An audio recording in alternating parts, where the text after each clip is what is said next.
There she is.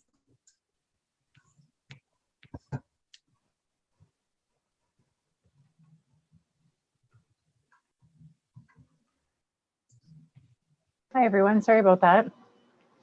Hi, Nikki. Hello. Hi there.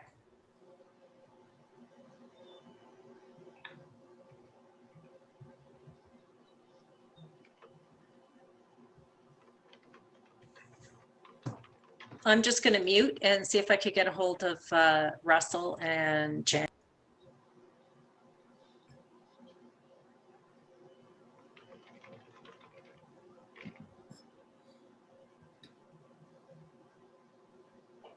Kristen, what happens if we don't open the meeting within 16 minutes?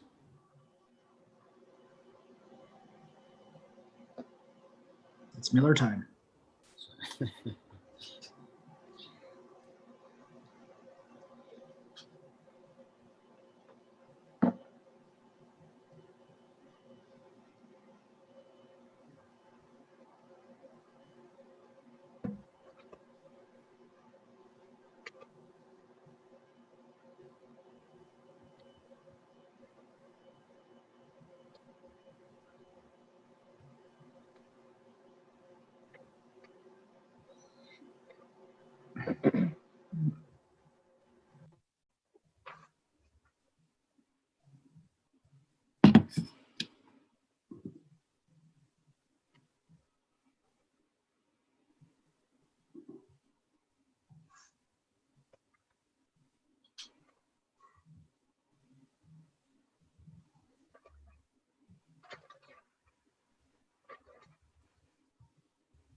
We have 16 minutes and then we stand adjourned until the next meeting date, Mike, which might be difficult because we're setting our next meeting date at this meeting. So we'd have to do a special meeting or something like that.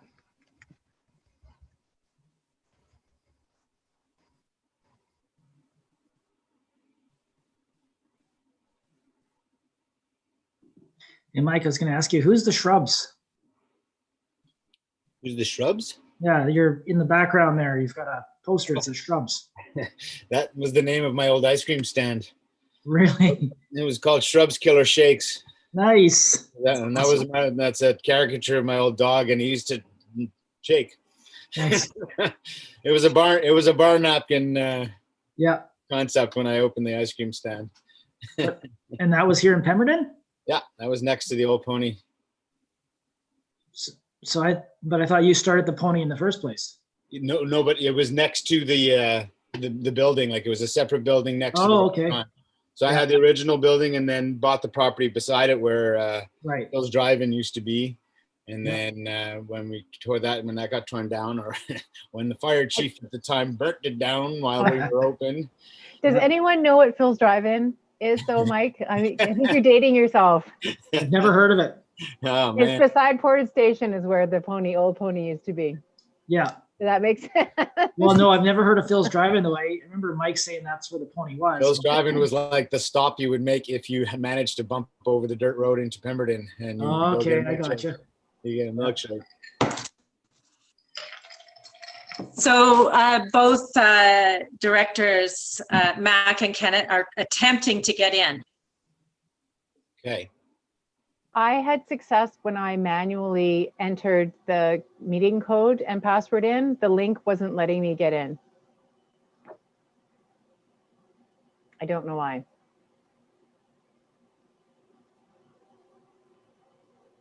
I think we You're need muted, Director Kristen. Mack to call in because we have 5 minutes to get this meeting, to get quorum. Or some, Yeah, even if one of them calls in while you sort it out. yeah.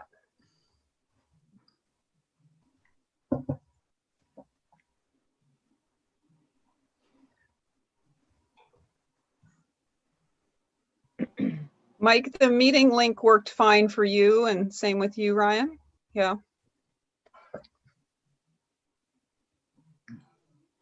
Usually I'm the one having these problems, so this is not me this time.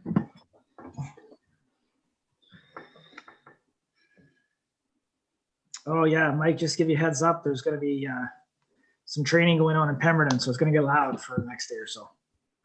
How long is it going to last? Probably today, but maybe tomorrow. Right. So if you hear some thump, thump, thump, sorry. Low level flying, is it? They'll be at the airport for the most part. Right. That's a good day for it today. Yeah, this is the guy, they're going to give him a checkout, make sure his resume says what it says and says what it says, and then send him on his way, and maybe in a month or so they might hire him. So Cool.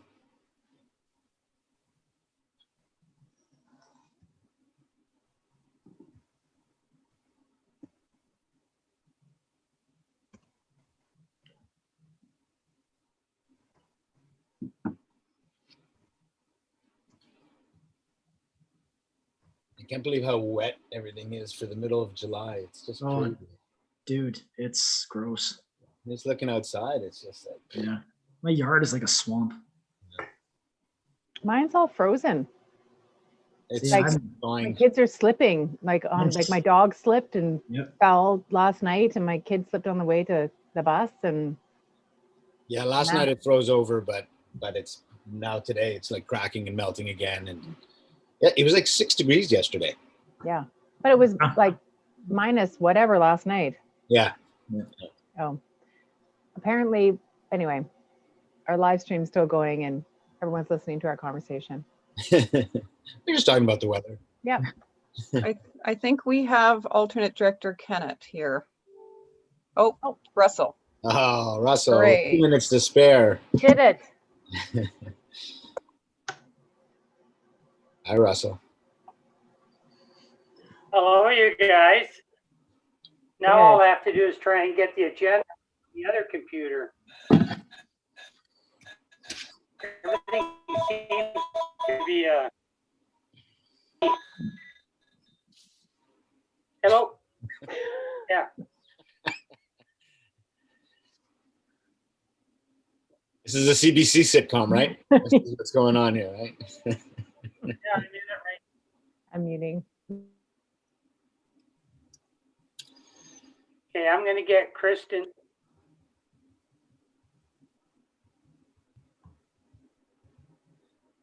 You want me to call it to order, I'll Chris? get Kristen to send you. Yes, please. Okay, mute yourself, Russell. I'm going to call to order PVIS committee meeting for January 4th, 2021. And I'll just pause there while we continue to sort out our second. 48 seconds to spare. Okay.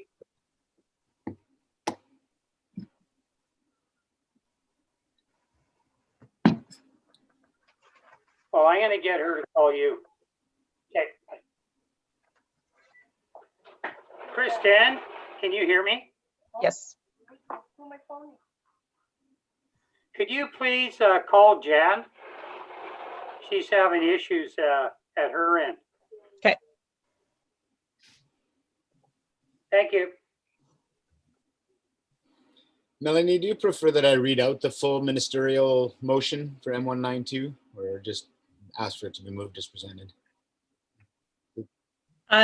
Typically, we just read the header and then ask for what's written to be moved to save you guys having to read that whole thing. Okay, good.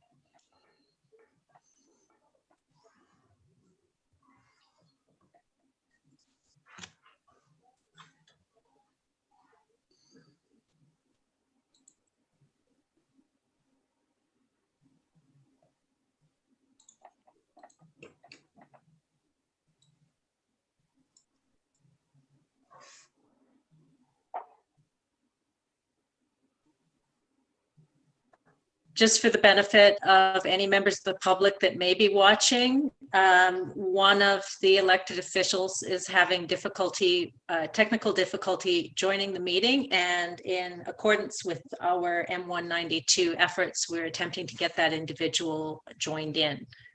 So we'll be resuming the meeting as soon as the chair.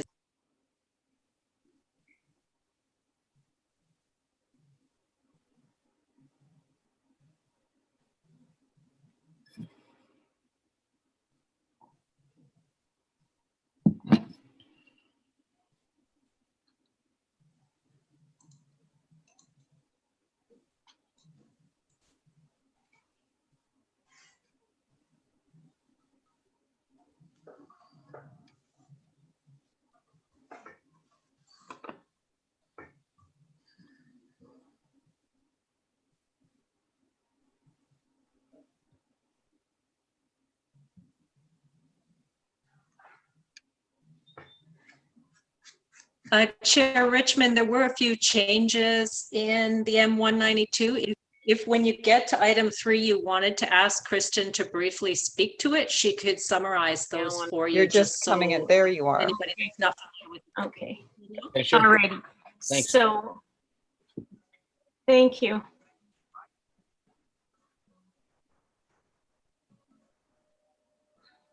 All right. Welcome, Director Kennett. Thank you, Mayor Richmond. You guys all good now? Is everybody settled? Yeah, I'm not even sure where we're at here because We waited. We haven't done anything. We've been we just called the meeting to order and we oh, okay. sorted out our checks. So before we move on, I'd like to recognize that we are collectively coming to this meeting from the unceded territories of the Lillooet Nation. And I'll look for a motion to approve the agenda. I'd like to make an amendment and add an in-camera portion to the agenda at the end under section 91B around personal information, as well as 91E around the acquisition of land. Are there any other changes to the agenda? Moved as amended. Seconder? I'll second it, I guess. Director Kennett, all in favor, opposed, motion carries. 3.1, this is around the resolution around the ministerial order M192. Before we get to move it, apparently there's been a few changes, so I'm going to ask Ms. Clark to just tell us what those changes are briefly.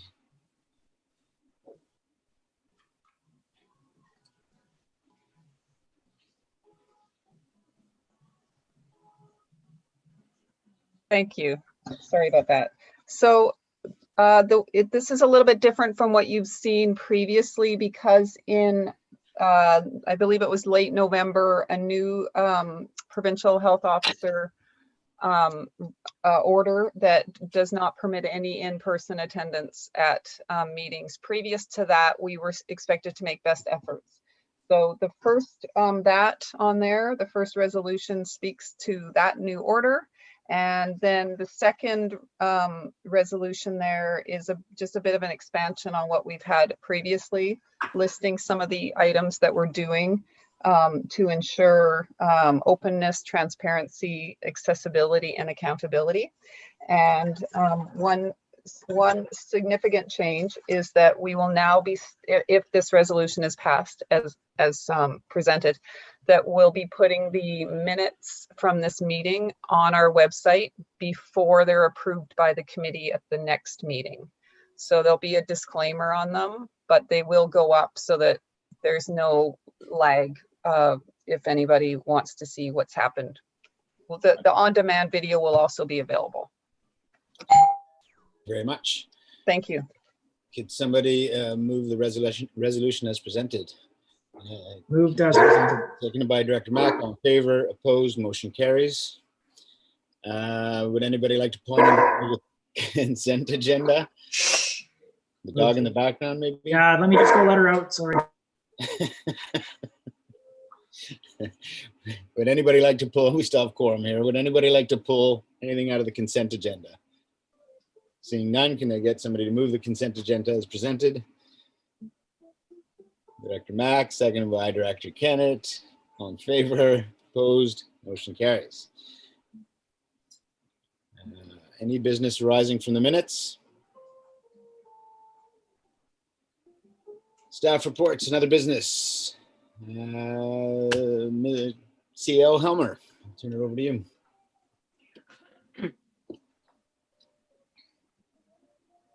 Thank you, Chair. The only item that I had in there today was just to provide you with a brief update. We had originally hoped and planned to have the PDIF time-sharing agreement document that we've been working on with the Village of Pemberton in collaboration ready for today, but due to the recent loss of the staff member who was working on this, we've had to defer that item. So as soon as we're able to bring it back, we will. Thank you, Chair. Thank you. Can I get a motion to receive the CEO verbal report, please?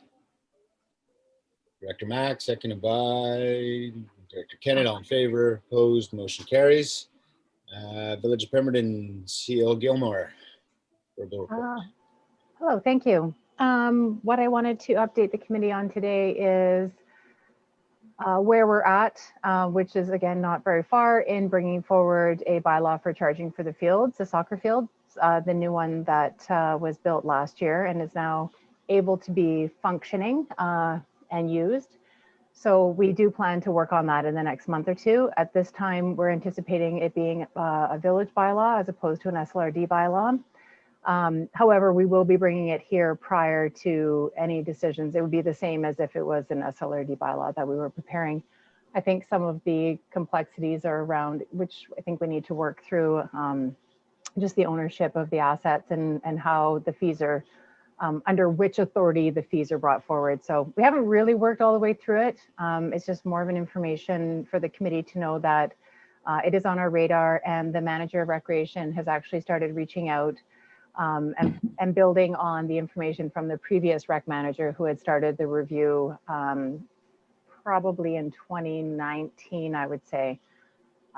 So we hope to have that ready for when the fields are ready to be used. At this time, it's unknown if we would be charging community groups such as Pemberton Youth Soccer. That will again be brought forward for more discussion. More likely it would be for-profit organizations who are using the fields. Again, a lot of unknowns, but that's sort of where our thinking has been so far, and we will be bringing information back to PVIS. If not February, then probably, if not, then March. Thank you. Any questions? Okay, can I get a motion to receive? Motion to receive. Seconded by Director Mack. All in favor, opposed, motion carries. 6.3, the draft recreation services budget. Is Lena at the? Is she presenting?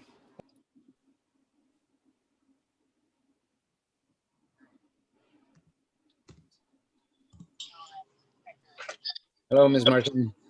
Hello, Mr. Mayor. May I ask, is Christine there as well? She may want to have some additional details when it comes to the rec budget.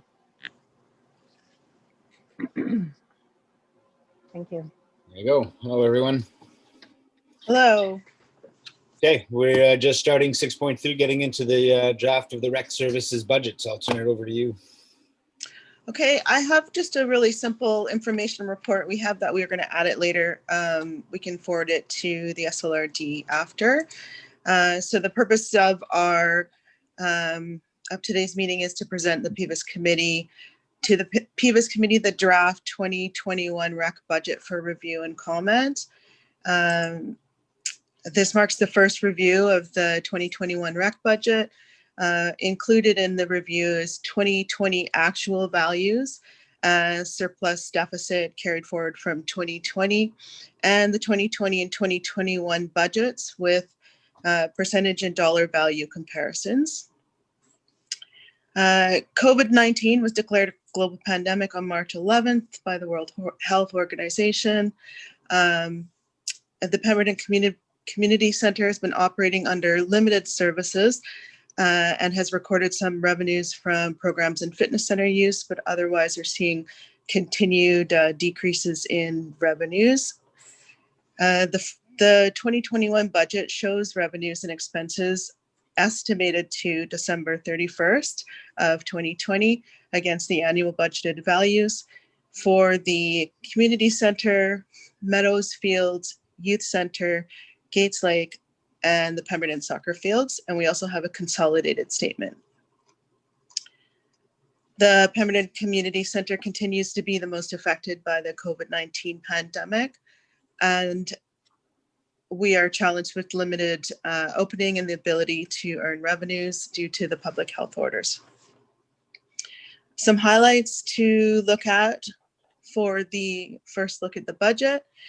For the community center, the library rent this year has been removed from the Village of Pemberton budget request as it's collected under the Squamish-Lillooet Regional District budget.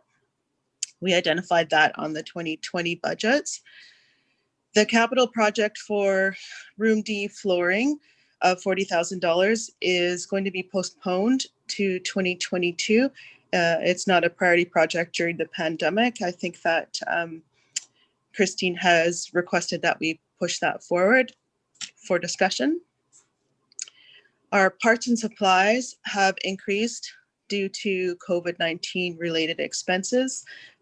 We have some for 2020, and we will bring back consideration to apply COVID recovery grant revenue towards those supplies once we have our year-end expenses consolidated for COVID expenses.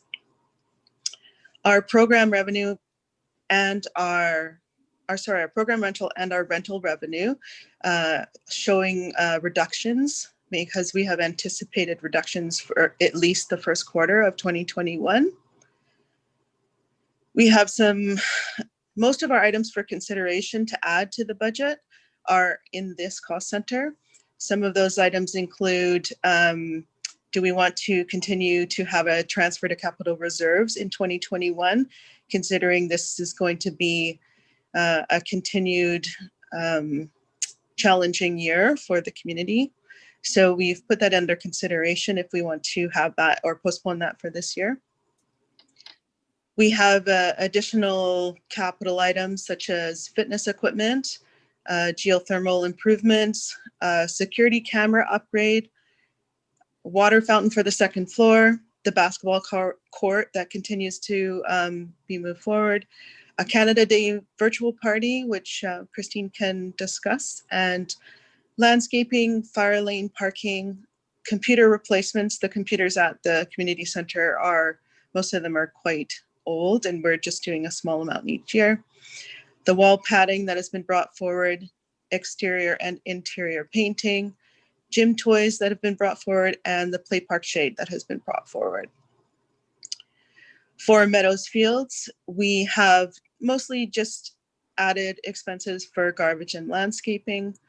And then we have for consideration, if you recall, we had some vandalism in 2020, and we've received a quote for sports field vandalism repair. For the youth center, we are going to see reduced program revenues and expenses for sure in Q1, potentially further. We have some items for consideration, an HVAC replacement that's been discussed. Over the last few years, we haven't actually moved forward on that. A silent disco event, if we have the opportunity with the pandemic later in the year, and a seniors virtual outreach program that is a program that Christine will bring forward as well. For Gates Lake, the items that the Village of Pemberton have identified is mostly landscaping, snow clearing, and water system testing. And then for consideration, we have an arborist to review and remove damaged trees. Pemberton soccer fields, we have included some hydro for the field house that we anticipate to be completed for year end with the new soccer field build. So that is an estimate for hydro. We don't know what that will be.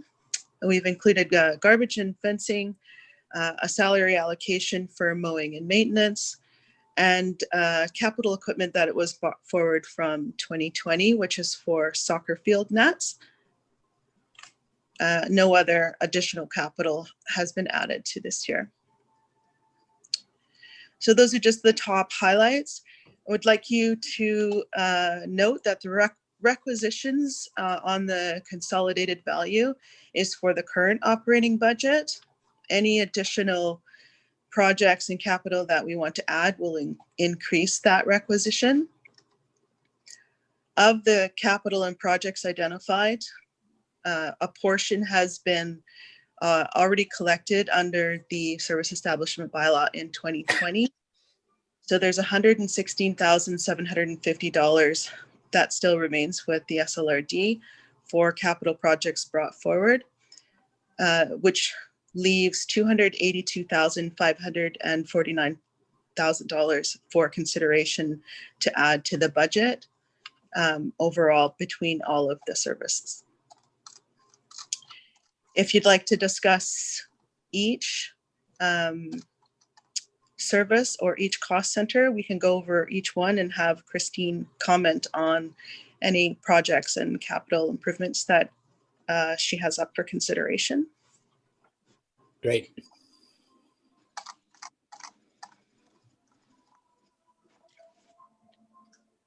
We can start with the first ones, capital and project considerations for the community center.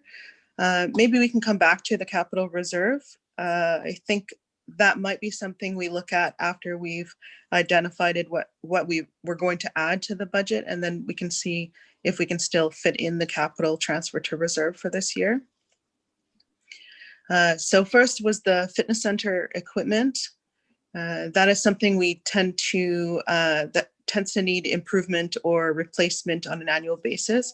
It's also one of the items that is actually a revenue generator for the community center. The fitness center is pretty much the only thing earning money right now. So it gets a lot of use, and it's something that requires replacement and upgrades every year.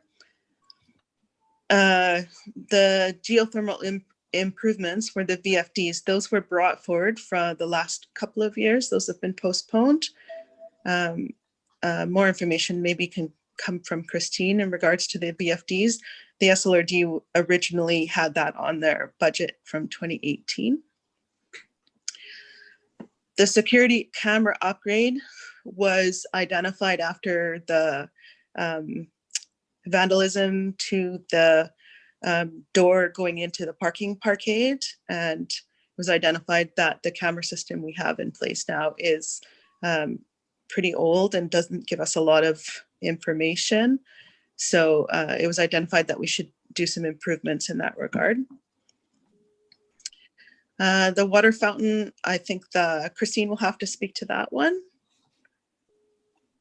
And the basketball court is an ongoing project with the Village of Pemberton and the recreation. And I think that Mayor Richmond will have probably information for that one as well. Do you guys want me to go through each one, or do you have any questions about certain ones? Let's pause for a second and see if we have any questions. Actually, Ms. Burns, did you want to add anything up to this point? At this point, I think Lena's doing a wonderful job. Thank you, Mayor and CAOs. I think Lena's doing a wonderful job with the summation of what we've worked on so far. If there's any questions in particular, though, I'm happy to respond. Okay, so let's pause here and open it for questions. Okay. I don't have any questions. Chair, Question on the basketball court, as usual. Okay, I got Director Mack and then Director Kennick. Go ahead, Director Mack. yeah, I just, I've lost my agenda on my other computer, so I'm listening to everything you guys are talking about. I know where we're at, but I want to see if I can bring this thing up again. So I'll be listening and trying to make this thing work. Thanks. Go ahead, Director Kennick. Yeah, I'm just wondering if there's going to be any ground broken or any actual construction of the basketball court, or where we are on that whole thing with the school board, and if we're ready to actually build it. Ms. Burns, can you give us an update on that? At this point in time, we are in the process of, I've reached out to the school district because we need to discuss our community use agreement. It needs to be reviewed and signed again for 2021. As well, I'm waiting on hearing from their maintenance director, Ian Curry. He's got a lot of different projects on the go right now to see where we stand. As well, we're still waiting to determine whether or not we can receive some more monies from Whistler Blackcomb Foundation. Is it Whistler Black? Yeah, it's still Whistler Blackcomb Foundation, as they haven't opened up their funding opportunities again yet.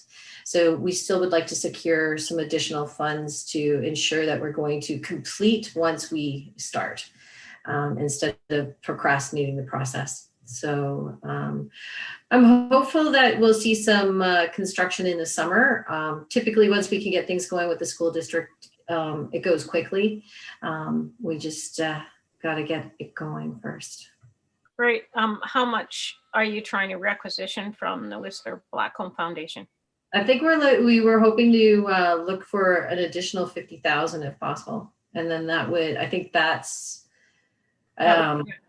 yeah, I think that would offset all of the fees that we were looking at. Awesome. Okay, thanks. My pleasure. And that $50,000, that would bring it to the nicer surface, or is that okay? Yeah, I believe so. And none of the recent grant opportunities that have come out through this pandemic, none of them apply for the court? At this point in time, not yet. Okay. Yeah, they're still looking at larger aspects of municipalities for funding.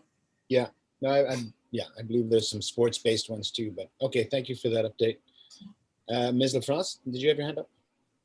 I just wanted to mention that I did carry forward the basketball court fixed asset in the budget that I've presented attached to the agenda. I normally carry forward these capital assets, and especially since when I developed the budget using the Village of Pemberton's budget, there was still available requisition to basically the requisition rate now for 2021 for all of the community center cost centers is 988,000. In 2020, it was 1,053,588.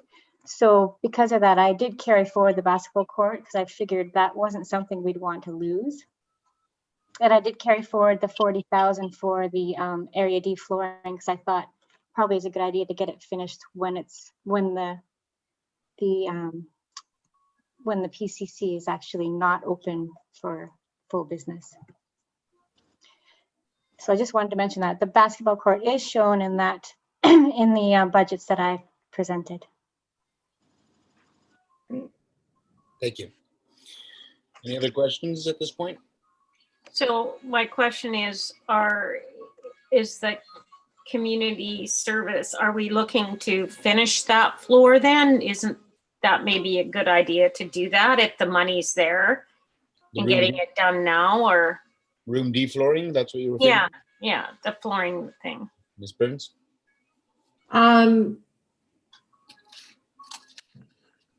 Otherwise you might lose it next year. I mean, if you don't, if it's there now, that's my thinking. Can I just make a comment? I think we're also reevaluating whether this is something we need to proceed with right now. It was for dance, and a lot of the restrictions, I think there's a change to see whether it's necessary, whether we are going to pursue it, and we haven't actually looked at it at this point.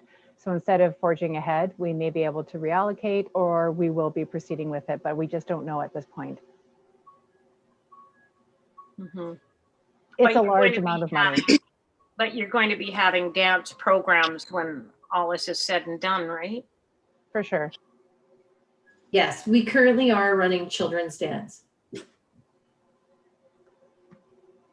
Just to note that the room deflooring is identified as allocated from reserves, so it is not actually coming from tax requisitions, it's coming from reserves. So it can happen at any time, whether we do it this year. Okay. Thank you. Any other questions? Okay, Ms. Martin, you want to carry on? Sure. So we were up to Canada Day, I believe, or yeah. Ms. Burns might have some more information in regards to the Canada Day. I think there was some plans to even have a virtual Canada Day celebration. So there's just a small amount. And we do have some Canada Day revenues, grant revenues that we hope to receive as well to offset some of those expenses.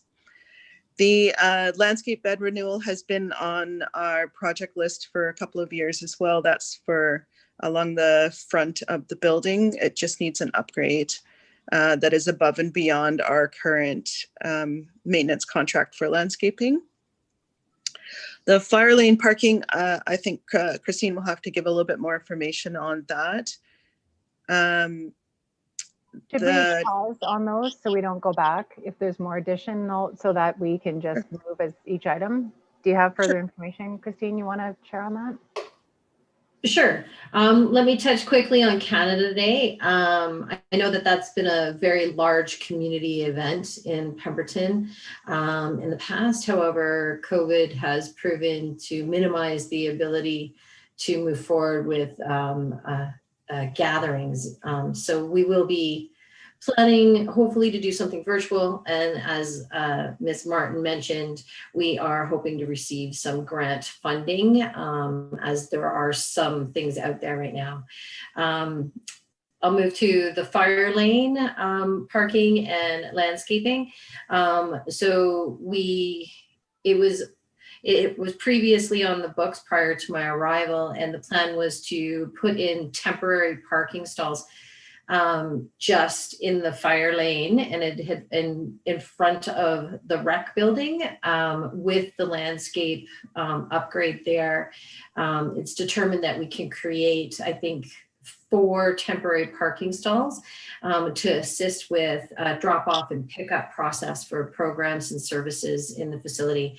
So for instance, gymnastics has a drop off at 3:15. So all of a sudden you've got 15 parents rocking up and trying to drop off all at the same time. And then the same with their pickup process. And so they're all in the fire lane when they do that. So by creating those stalls, it'll actually push them outside of the fire lane. So hopefully that, I can try and get you a visual on that one in the future for sure, if you can't visualize it right now. Any questions on that? Yeah. Ms. Martin, was I caught up there? I believe so, yes. Yep. Okay, so moving forward, we talked about desktop computer replacement. Our computers at the community center are fairly old. We try to cycle through new ones every 3 to 5 years at maximum.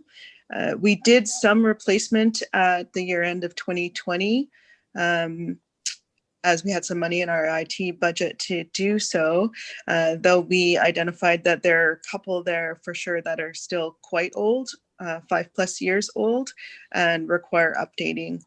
COVID has also added some additional problems with people remoting in from home and needing additional equipment to be able to connect to the office, connect to the server.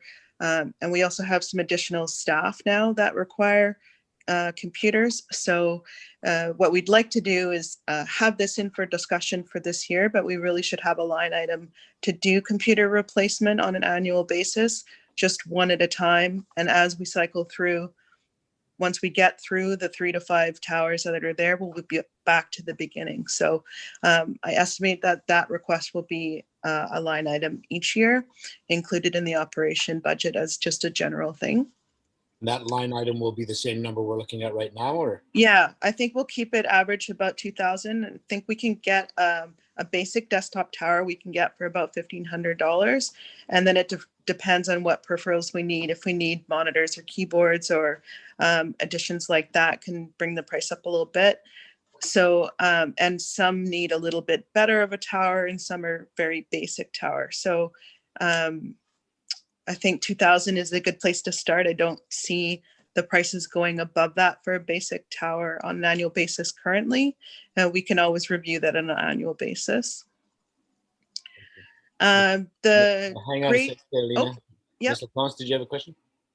Yeah, I just wanted to say that the extra costs for people to remotely connect and any kind of COVID costs, we should look at using the COVID restart grants like in an equal proportion to cover Yeah, off I those agree. as much as we can. So I've been trying to do that with my financials, trying to recognize each expense that could be attributed to the COVID issue. And so, yeah, that restart grant, we can converse offline or even after your presentation to think of what else we can use it for. I think it would be a great idea and a good opportunity since it's we can only use that grant for specific items. Suzanne, maybe we could talk offline and bring it back to the next meeting. We'd like to have a list of any items we can identify at our 2020 year end. And we'll have a better idea at the next meeting of what we could potentially allocate to that COVID recovery grant. And then we can also identify any projects that are accepted at this meeting, and we can put that together. And I think that's a great idea to allocate some of those funds to offset any tax requisition. So that was going to be a question of mine at the end of your presentation, in that, you know, you're presenting a budget, it's draft, obviously, a budget that, you know, with some proposed projects or upgrades or other capitals, and we're going to talk about the transfer to reserve. But it's hard to sort of make those decisions if we don't know what is getting covered through the grant funding. Mm-hmm. I was assuming that you would do exactly what you just said you guys were going to do, and then adjust the budget accordingly. But that adjustment might significantly change what kind of projects we want to support or feel like we can afford to support at this point. Mm-hmm. I think they currently what we have to allocate to the recovery grant is fairly minimal overall compared to the overall budget, but every dollar counts. So we might see an offset of $5,000, but it's not going to be $50,000. We're very limited in what we can use it for. And second to that, for the 2021 budget, if I get the okay to add some of these projects into the budget, then for sure I can see if those are the availability for the grant for those projects. If I look at this list, I think the only thing that would be COVID related would potentially be computer equipment. The parts and supplies that we identified as additional for 2021, and also the parts and supplies that we've spent to date in 2020. Those types of things we're able to allocate to the grant. So it's going to affect our surplus or deficit carry forward from 2020, and then it'll affect any projects within this list that are approved to go into the budget. And loss of revenues moving forward due to COVID is not? It is, but we don't have loss yet. So we could potentially say that we have loss and then have a better surplus carry forward. I'm not sure if we actually have to show a deficit to show that revenue recovery. Show a loss rather than just a substantial decrease.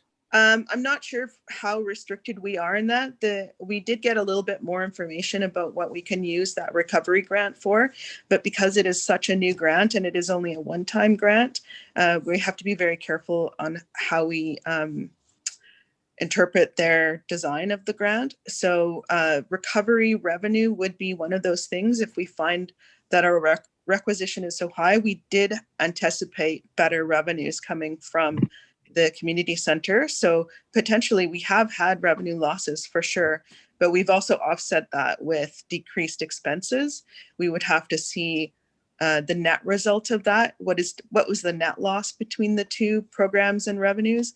And I think we could look at that for revenue recovery from the grant, which will help us overall in covering a lot of these current projects in 2021.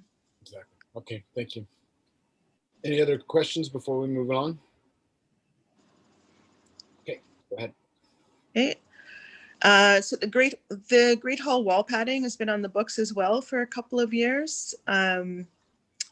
It was identified, I think, back in 2018 and brought forward. And exterior painting was also identified from, sorry? Oh, thought I heard someone there. I think it's just some feedback. Okay. 2018, we also identified the exterior painting for the building, which has been reduced now that we do not require the rental of the scissor lift since we purchased one in 2020. So we also have continued interior painting that tends to happen on an annual basis. The open gym toys for kids, that was postponed from the 2020 budget. And the Nature Play Park shade installation was postponed from the 2020 budget. And that's all we have for the community center. If there are any projects or capital items identified on this list that you would like to postpone or exclude from their requisition, you can let me know. Otherwise, I can move these up into our budget and then we can recalculate our requisition for the next meeting. Okay, so let's open that question up to the directors. Are there any of these projects that you'd like further information or you'd like to defer or question? How do you feel about what's being presented? Yeah, Chair. Go ahead, Director Mack, and then Director Zant. Yeah, what I'd like to see is any of the maintenance budgets that we can do now that the building is not as busy as it normally is. We should get those things done and not let them carry on. Maybe some of the other stuff that's not, relative to the function of the building or the maintenance of the building, we could, hold those over. But as far as the building goes, I think we need to keep it in good repair. Thanks. Thank you. Councillor Zant. Well, I agree with Russell, or Director Mack rather. I think getting that stuff done while there's a slow period is should be put on higher on the priority list for sure. Okay. Any other comments? So I'll take that as to understand that we support the projects and the capital investments that are being laid out for us in this budget, and Ms. Martin should move those forward. Okay. Do we want a motion to that effect at this point, or do we want to do it as one later? Up to you. Okay, well, let's go. Maybe would you maybe do it individually just in case you have questions on any of the other departments or cost centers? Yeah. Okay, let's do that. So let's move this draft, a motion to move this draft budget forward as presented, moved by Director Zant, or seconded by Director Mack. Further discussion? All in favor? Opposed? Motion carries. Okay.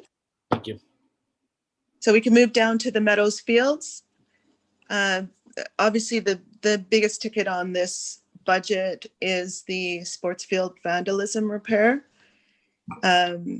So Ms. Burns did receive a quote for the repair of the grass fields from vandalism in 2020. If there's any questions for Ms. Burns in regards to that. Any questions on that? No questions. Can we publicize that number so people know what the cost of that stupidity is? Does the cost of that, like, is that for all of somebody to come in and replace the grass and all of that sort of thing, or just what exactly is being done now to fix it totally? Ms. Burns? It does. That's almost exactly what it entails, Director Kennett. They'll need to come in and there needs to be some extensive work done to level everything out. And then it's about the reseeding and maintenance, ongoing maintenance, additional maintenance required in order to fix that damage. So pretty solid quote received already. We don't expect it to be less than that. If not, maybe a little more, who knows? It's hard to say what expenses might increase come spring. Yes, we can publicize. Yeah, I was just just wondering if maybe, I don't know, of course, there's a big cost with that, but maybe some fencing around the area and some security fencing or something. I don't know what the feeling is about that. I'm just throwing it out there. Yeah, as the Meadows is a joint use space with the school district, that would be a conversation with Ian Curry. And I think we have actually thrown out the idea of getting some large boulders that get placed along the parking at the edge of the field in a position so that a vehicle can't fit through is an option. Yeah. And Something maybe with some landscaping a little bit or something, you know. Yeah, something on my list to discuss with the school district for sure. Right, great, thank you. My pleasure. Okay, thank you. Go ahead, Ms. Martin. So that is the only large identifier for this cost center this year. If you would like to pass moving the capital or project up into operating. Could I get a motion for that?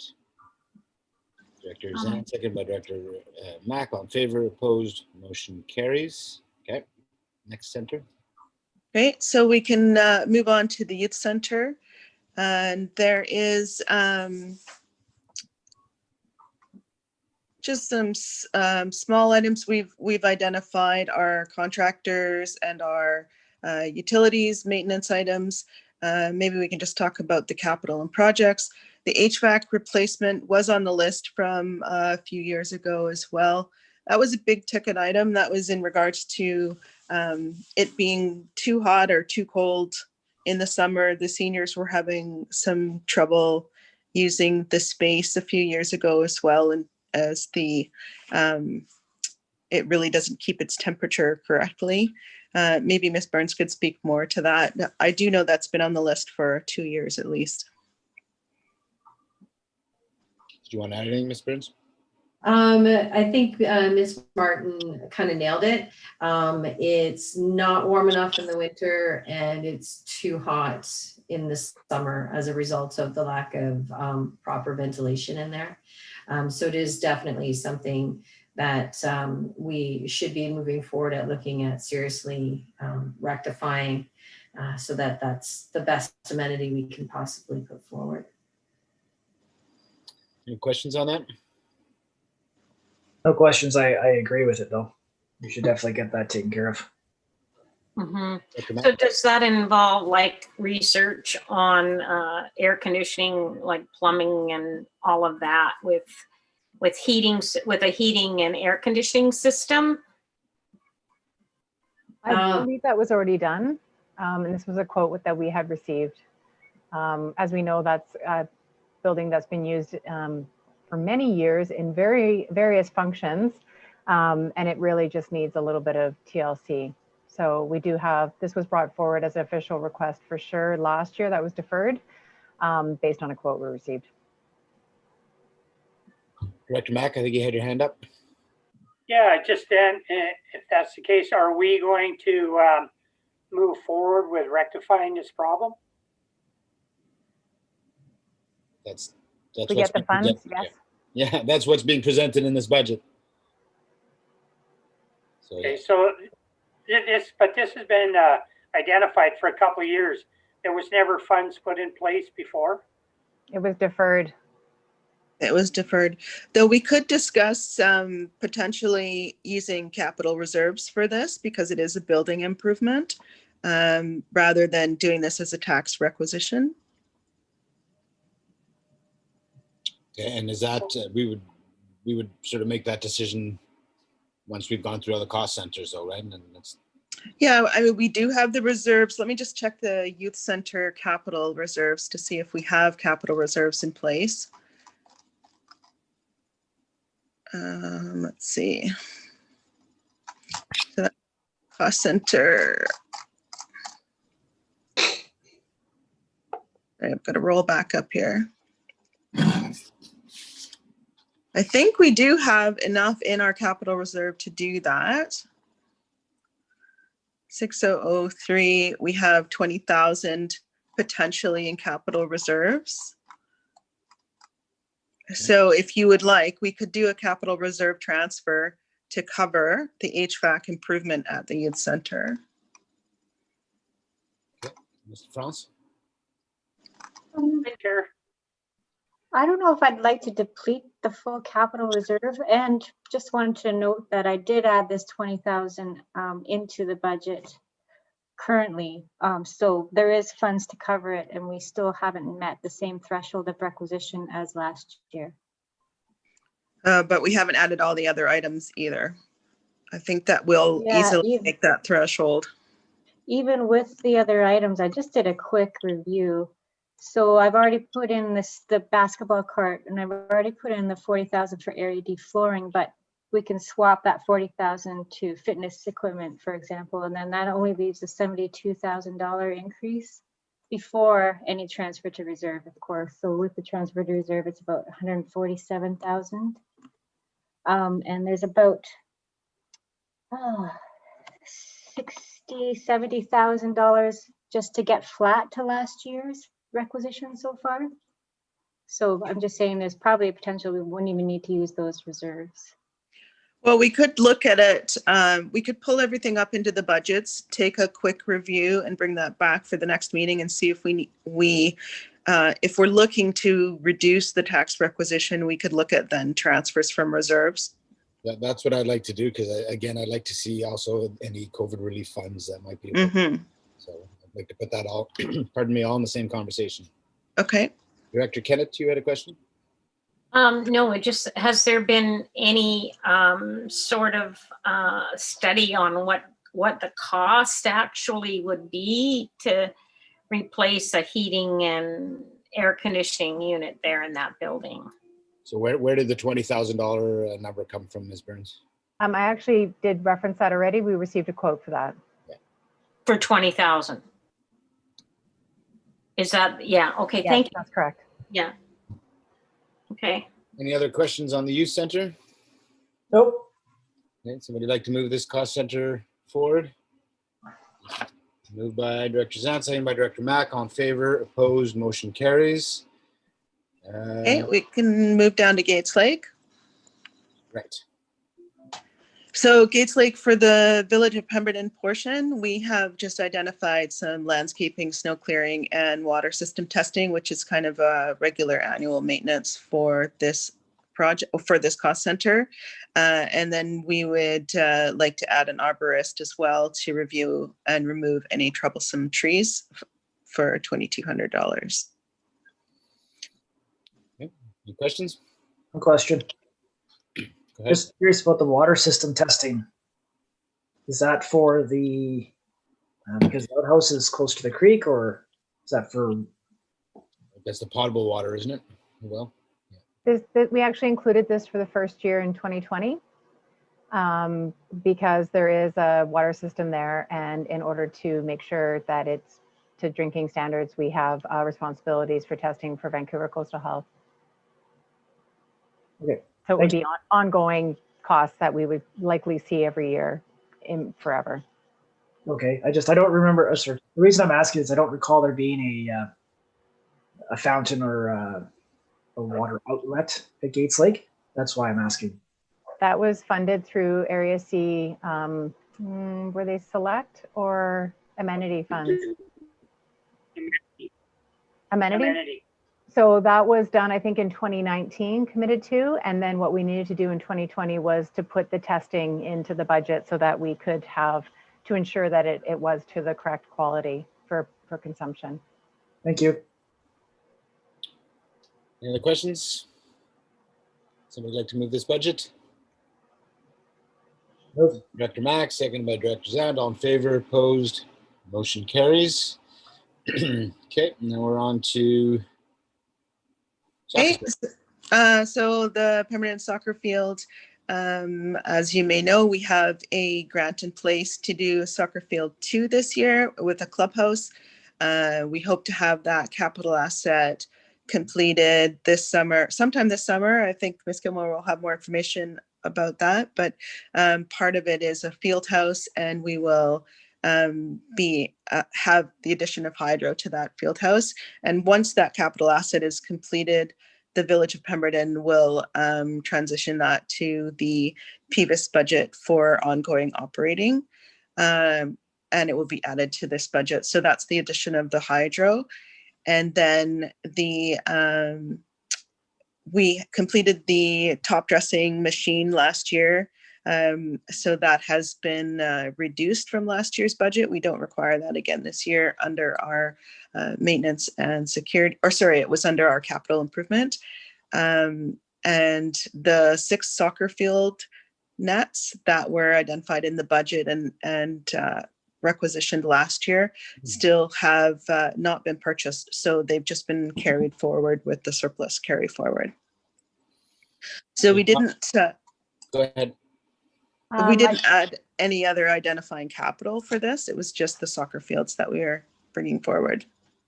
Well, there's not any frost left in the ground there, Ms. Gilmore. We could probably start construction tomorrow if you like. Well, they want to start in February. Yeah, there you go.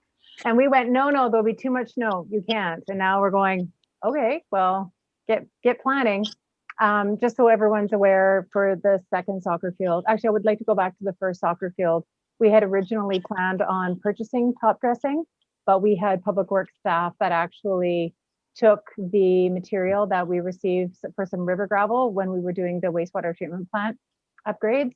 We had some work to do in the river, and he sifted it all and worked it. And so we actually were able to reduce the cost that we were going to have because we didn't have to buy. It resulted in more staff time, but we did see some reduction in the actual expenses from additional work that Public Works put into that. So I think that's great. I just wanted to flag that. We also, for the top dresser, we bought a used one. So we didn't buy we spent less on that than we had expected as well. So that's another great savings for this particular cost center. For the second soccer field, just so everyone knows, is we did award the contract to Cedar Crest. As I mentioned, they are eager to go. It's the same company that did the first soccer field. So they have a good knowledge of what worked or what maybe needs to be changed for the second one.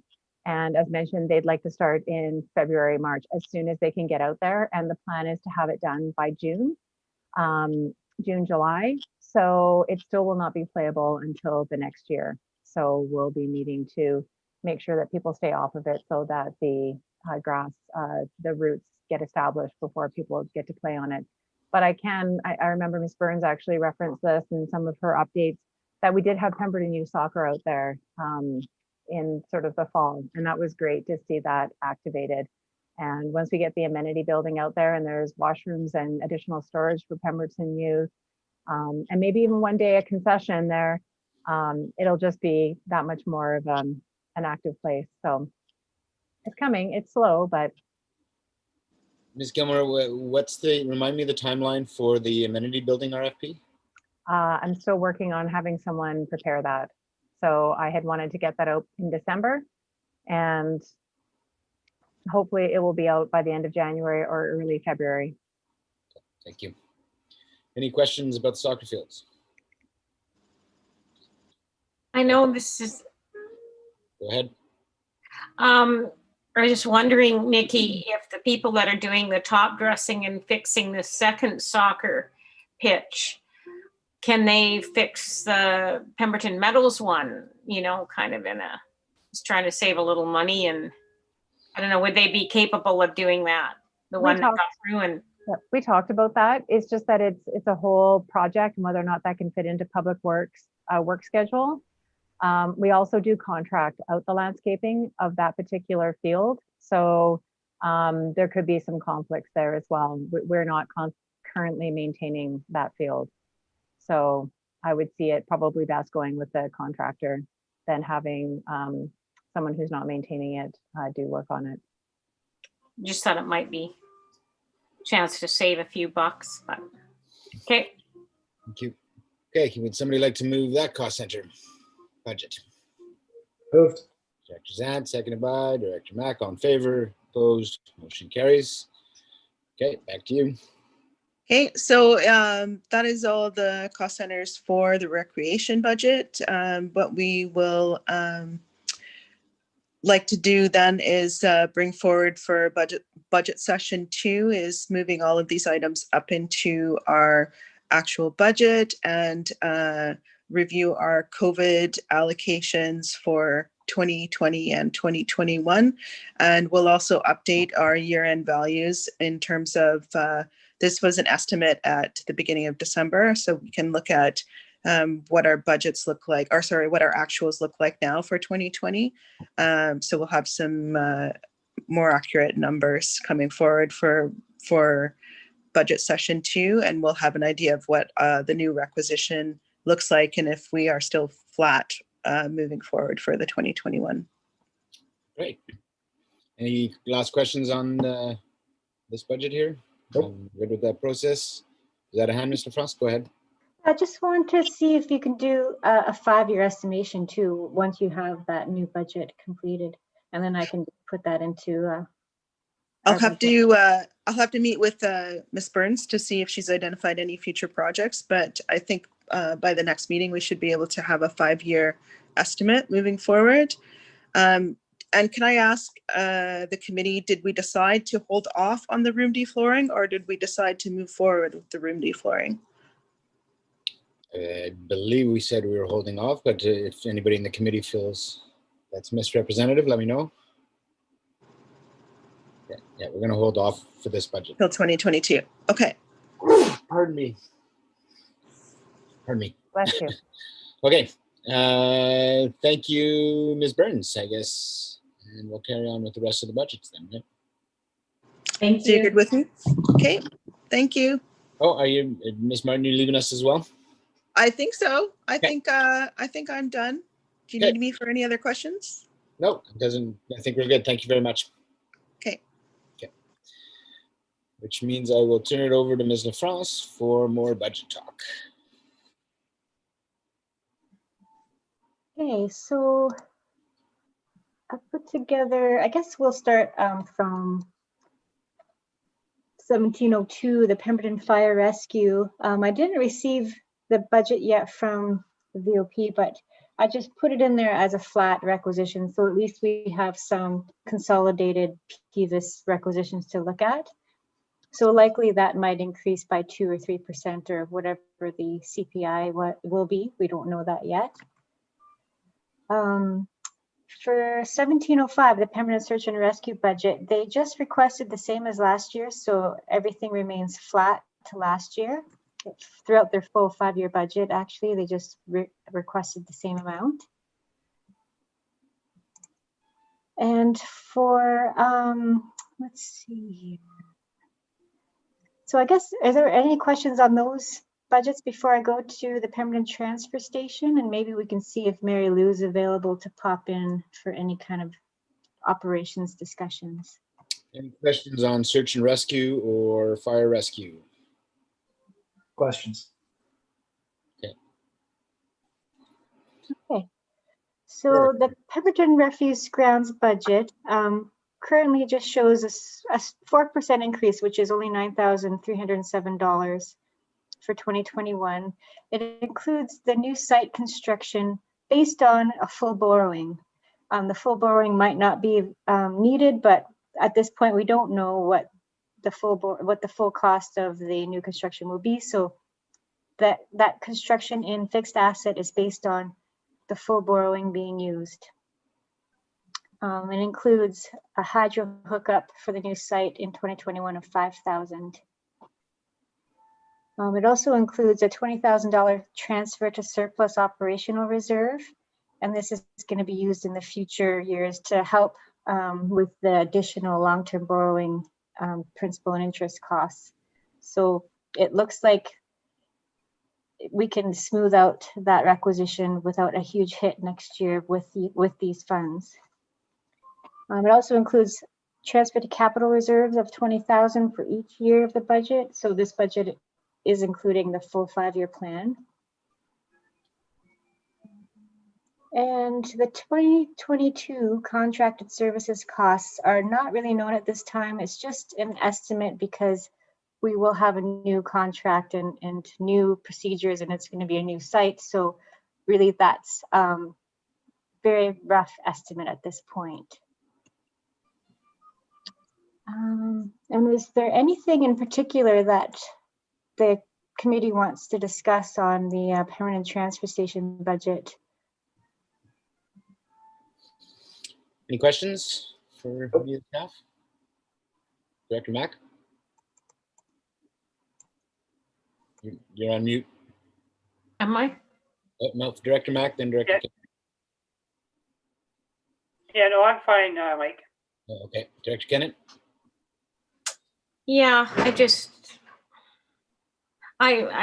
you know, have always felt that I'm just not sure that this space is going to be big enough for the whole overall concept. And I know I've expressed this concern before, but I guess it's a done deal from what I understand. So, but, you know, I would have liked to have, there was talk of pursuing getting the old dump site out on the highway that has been used for years, which is about 8 acres. And the studies that were done said that that's about as much as we're going to need, right? That kind of space. So anyways, that's just my reservation. I understand this is moving forward and all the experts think this is the way to go. So. Okay. Yeah, I mean, we looked at this at the committee and the board and staff at great length, I think, and analyzed the options. And this property that we've landed on is quite a bit bigger than the previous one. So I think staff, I don't know, Angela and Ms. Belsham, I don't know if you'd like to add some comment. We're working really closely with some engineering consultants who have a great depth of experience in creating really functional transfer stations. They've worked in a number of small communities, and we have the greatest of confidence that they're going to be able to come up with a design that's going to suit our current needs, as well as the future growth that we're seeing in community. Thank you. Well, that's good then. That's good. I haven't really seen any of the details of any of the studies that were done, but it's my understanding this lot's only a third bigger than what they've got already. Ms. LaFrance, similar to the discussion around recreation budgets, you know, when we're, you know, on each of your budgets, we talk about transfers to capital reserves. You know, before we push these budgets forward, are we going to look at them as a whole and talk about, again, if there's any COVID-related funds available to offset or anything like that before we decide? I'd like to look at everything on the whole, is what I'm getting at, and then maybe make some decisions regarding transfers to capital reserves. Yeah, I did add the transfer to capital reserve where I felt it was necessary. So especially for any kind of large asset, we want to start building a capital reserve as per like asset management.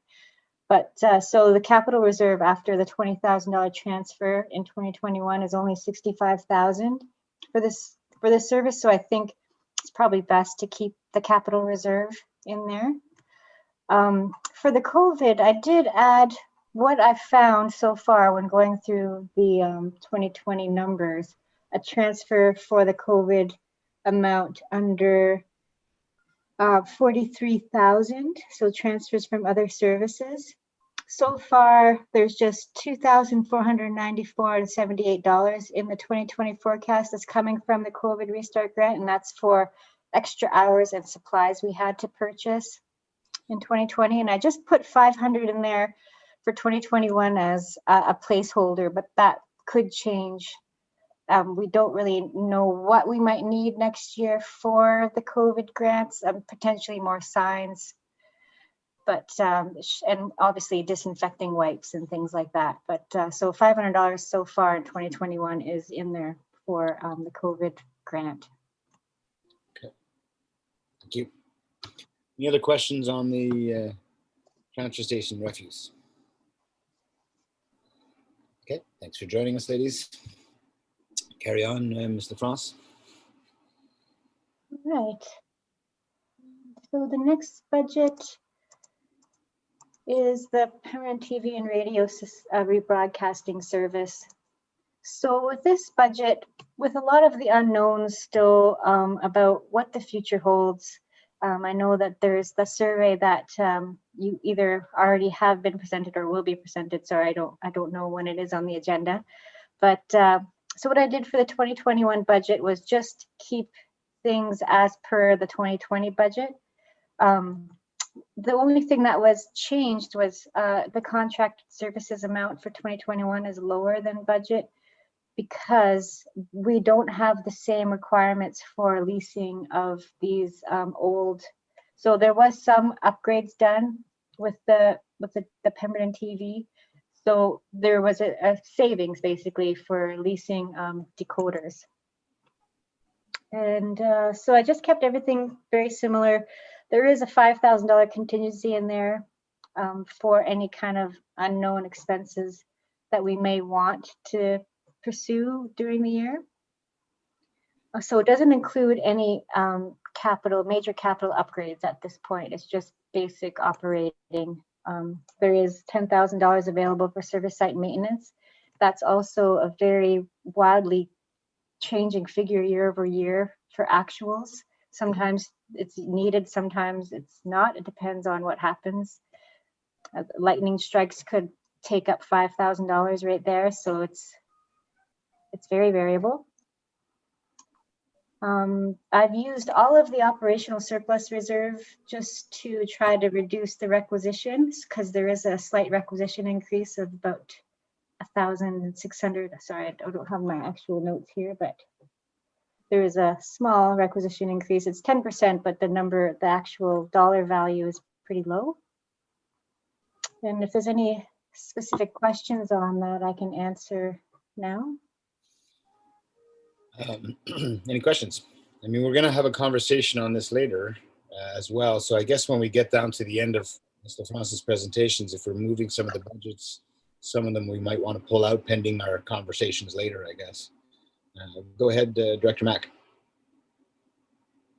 Yeah, I would. Yeah, I think what I've got to say, I'd like to save for the conversation that's coming up later. Yeah, I think that makes sense. Let's. I mean, thank you for that information, Mr. France. We'll have again when we get to whatever motion we make, we'll pull this one out, this budget out, this cost center out, and look at it again after we have our discussion later. So carry on. We're on to Pemberton Museum, I believe. Yeah, so let me just get there. So it's well, the Pemberton and District Community Fund is next. That's just using up the remaining committed funds. So there is potential that these committed funds might want to be reallocated, as some of them are pretty old resolutions. So November 2017, the board wanted up to $1,746 to supply and install a bear-proof garbage bin in Signal Hill. That's still showing as not spent. So I believe we have actually done that, but I don't believe it's been invoiced.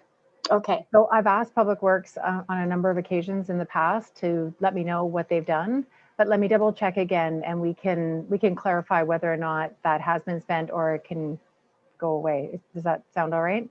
Yeah, that's great. So okay. Yeah, I'll leave that one there then. And then there's $2,123 for youth outreach programs. And that was from seat to table programs. It was kind of redirected because the seat to table program ended and there was still some funding available.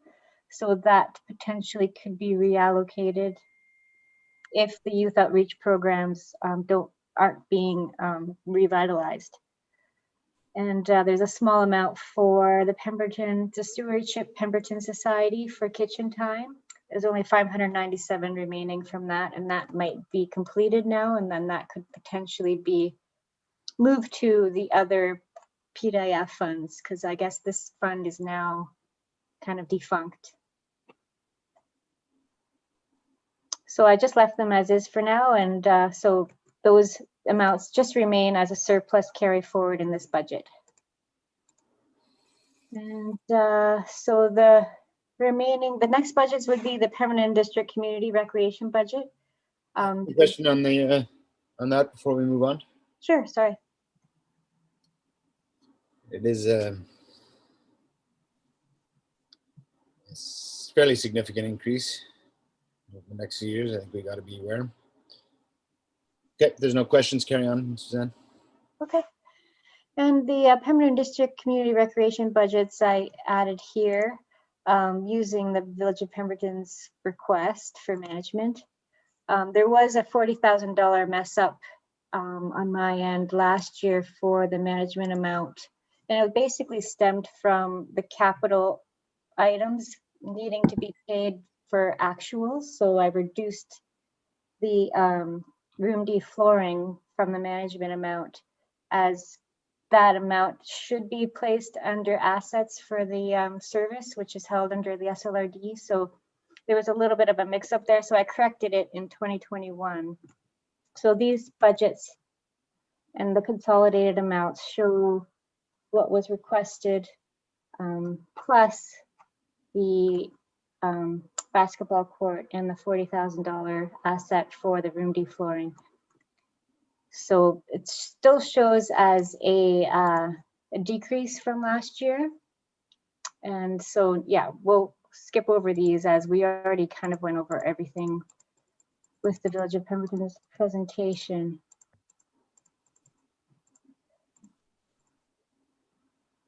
Okay, so the next budget would be, unless there's any questions on that before I move to the next cost center. Okay. Go ahead. So the next service is the Pemberton District Arts and Recreation Service. So this basically, I just have the surplus carry forward from last year and then the full spend of the full 75,000 requisition this year. So last year we only requisitioned 60,390 as there was still some remaining funds from the Permanent and Community Fund. And I know the current maximum requisition is 75,000. So this is at the current max at 75,000. And similar, the next cost center is the 2109, which is the Permanent and District Economic Development Grants Fund. And this is a $50,000 requisition. And it just shows all the surplus carry forward as being spent, and obviously the new requisition as being spent in 2021. Any questions on those budgets? Now I'll just move to the Pemberton Museum budget. So this was a request from the Pemberton Museum. It is an increase over 2020's ask of just under 20,000. So the requisition was basically to cover operations and the new staffing plan. So they do have new hires, and they did ask for a capital reserve request. So that was a total of, oops, I'm on the wrong page. Well, it was for computers and. Yeah, the capital grant was $8,000, and they put that into a capital reserve to be used for any kind of needed equipment or IT equipment. So any questions on this? For the February meeting, I will have all of the local service representatives present their budgets. So you will be able to ask direct questions to the representatives next meeting. Perfect. That's great. I was going to ask that because this one is a fairly significant increase, you know, relative to the other budgets. So I think they warrant some discussion. As much as they do wonderful work there, I think we should have a discussion around it. Thank you. And so I'll go to the next budget, which is the library.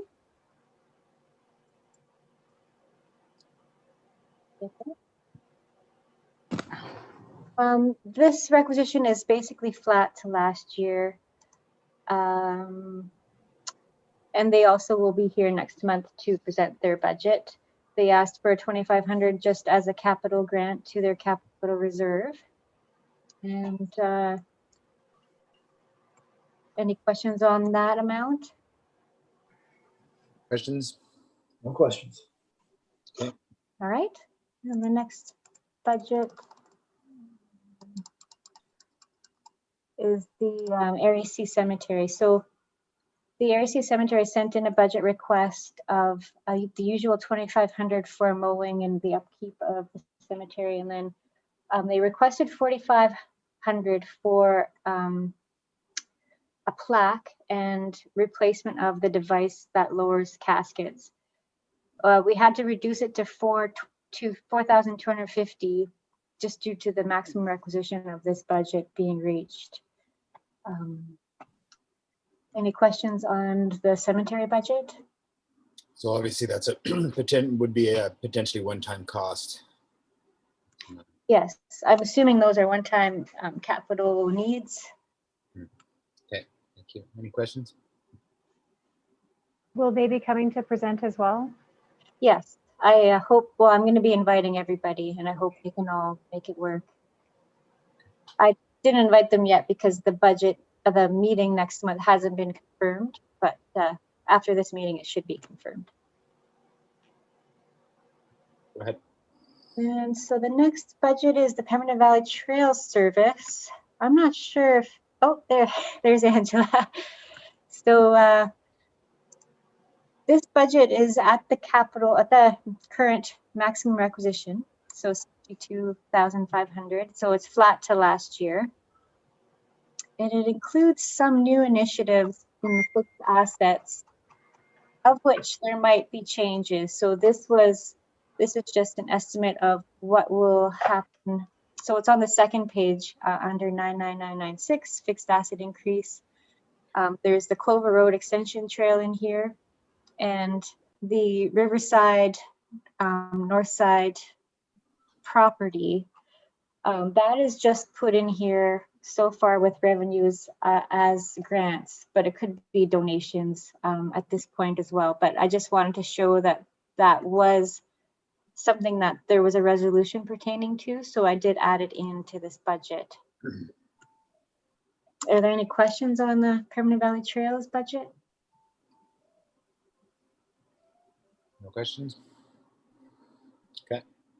So most likely these initiatives might change after the discussions today.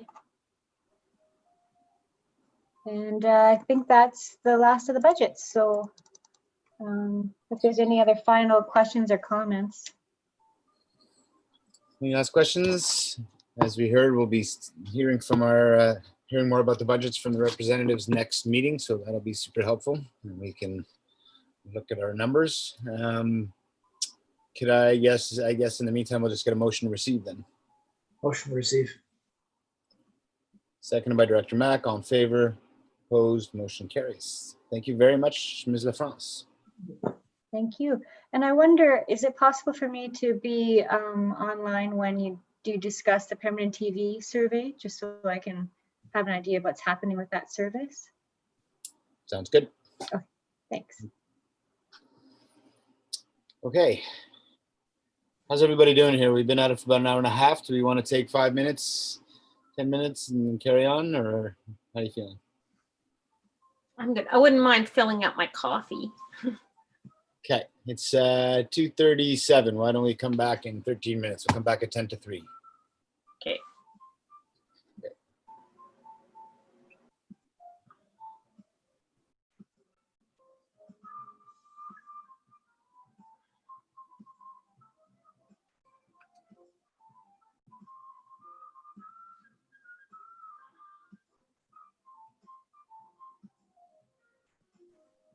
Jan, are Yeah. you there? I'm just going to mute you.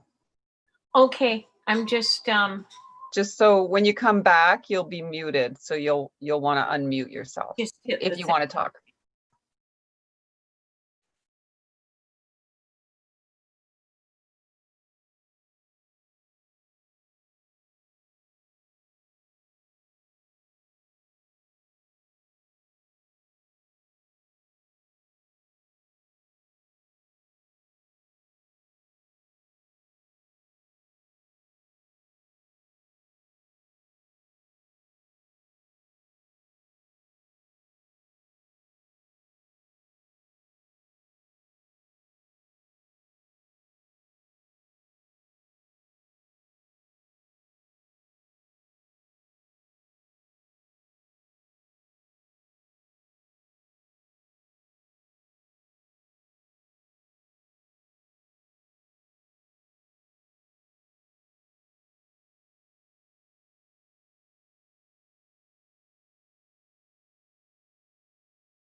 We have quorum here, don't we, Ms. Helmer? We can get it going again.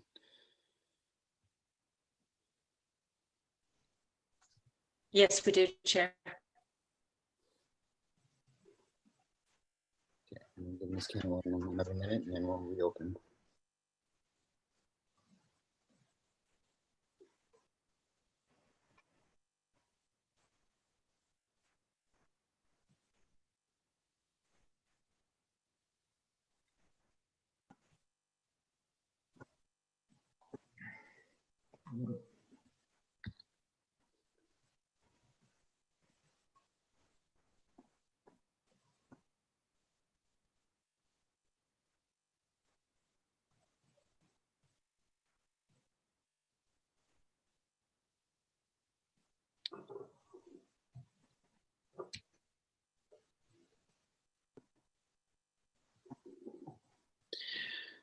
Okay, let's reopen the meeting. And we're recording, Ms. Clark, we're good to go. Okay. Yes, thank you. We are on to the meeting calendar for the PEVIS committee. Anybody like to speak to this, or is it self-explanatory? My two questions for the committee would be, first off, do we want to maybe actually schedule almost monthly meetings? Just so that if we have items up that come up for this committee, we have the ability to have the meeting without calling a special one. And if we don't need it, then we can cancel it. We've discussed this in the past. So I'll throw that one out for discussion. Director Mack, go ahead. Yeah, I totally agree with that. Just there's so much going on all the time. Sometimes it seems like even when we, as I've said to you, being a board member, when the board only meets once a month, it just takes forever to make stuff happen. So I agree that we need to have one scheduled every month, whether we use it or not. It would be good to do that. Yeah. Thank you. I would maybe just go ahead, Director Zant. Well, I was just going to second that thought by Russell. It would be nice to have a meeting every month, and then we can get some things going quicker rather than slower. Yeah, I think it keeps the committee updated on the activities, if nothing else. And like we've all said, if we don't need it, then we don't need it. I would like to selfishly say we don't schedule one in the month of August, since that's a month that we don't schedule regular council meetings as well. So I would propose that the calendar reflect, I guess, 11 meetings for 2021. And the other question I had for the group is 1 o'clock or 2 o'clock the best time for everybody, or are people open to a morning meeting instead? And I know, Councillor Zant, you have your work commitments too, so this is a question for you as well. Yeah, I'm just trying to think. I think that 2 o'clock works better. Okay. Morning meetings, the morning is usually the busiest time for me because it's getting things rolling. Right. So the afternoon meetings definitely work better. So I prefer 2 o'clock, but if the committee prefers 1, I'm not going to push back too hard. Director Zant, Director Kennett, you're on mute.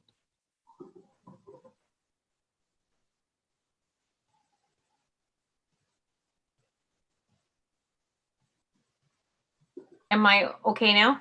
Yeah, go ahead. Yeah, I have a pretty flexible schedule, so I'm open to Okay. any time, morning or afternoon. Okay. Well, then at least I'd like to propose at 1 o'clock, because it does cross over to my other job as well. If it's in middle afternoon and evening, then it kind of cuts both ends of my day out. So if the committee's good, then I would entertain a motion to show the calendars having 11 meetings a year, and that they start at 1 p.m. I'll second that. I'll move that. Okay, moved by Director Mack, second by Director Zant. On favor. Opposed, motion carries. Go ahead, Ms. Clark. Thank you. So we'll carry on with the second Thursday of every month at 1 o'clock for all the meetings. And then in November, because the second Thursday is a stat, it'll be the third Thursday of November, the 18th. Is that okay? Okay. I haven't looked at my schedule. CAO Helmer hasn't looked at her schedule for those days, but for now, we'll just go with those 11 days as the second Thursday, except for November, which is the third Thursday. Does it make it easier if we just pass the next meeting date and you have a chance to review the calendar, make sure it works, and then we come back and pass it the following ones? Does that work? Is that easier for you?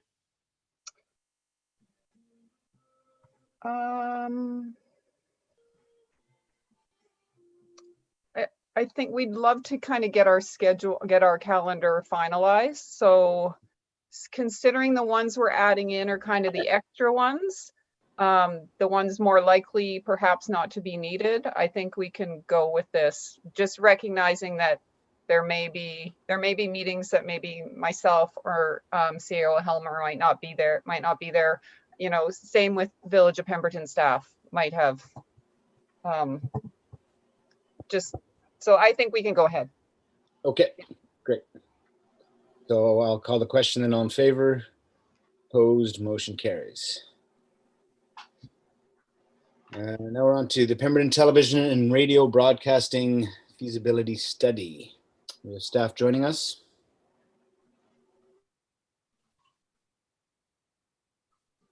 Yes, I've just let Philippa in, thanks. Hello, Ms. Campbell. We're just about to talk TV, so we'll turn it over to you. Afternoon. Yeah, I have a short presentation, if that's the preference of the committee. Thank you. Yep, okay, thank you. Good afternoon, everyone. Thank you very much for your time. The report before you today is an information report presenting a third-party feasibility study on the Pemberton TV and radio rebroadcasting service. It's the result of a SLRD board resolution directing that third-party feasibility study being undertaken. The purpose of the study is to provide information to both PHIVIS and the board to help evaluate the service, and it follows similar surveys that were completed in 2013 and 2014. The report process, quick outline, it was compiled by Melissa Daru as contractor with help from the Squamish-Lillooet Regional District and the Pemberton TV Society. And it covers the technical financial market review of the service and associated and similar options currently available. And it also included an online survey to gather information on use. A copy of the report has been provided to the Pemberton TV Society, and thanks for their help in compiling this report. A quick overview of the Pemberton TV and radio rebroadcasting service. It provides over-the-air TV and radio to residents of the Village of Pemberton and a portion of SLRD Electoral Area C. This service is funded via the requisition by the SLRD, and it's operated by the Pemberton TV Society. The SLRD also holds licenses of occupation for sites associated with the service and has arranged some snow clearing for that as well. So a brief summary of findings of this study. It included a market analysis of sort of television and radio options currently available. There has been a shift in technology services and media consumption patterns since the Pemberton TV Society was established in 1971. Whereas previously this service may have been the only available method to access the television and radio services in the area. There are now alternatives, which include subscription cable, subscription satellite, and content available via the internet as well. So that the landscape has changed a little bit since the society was started.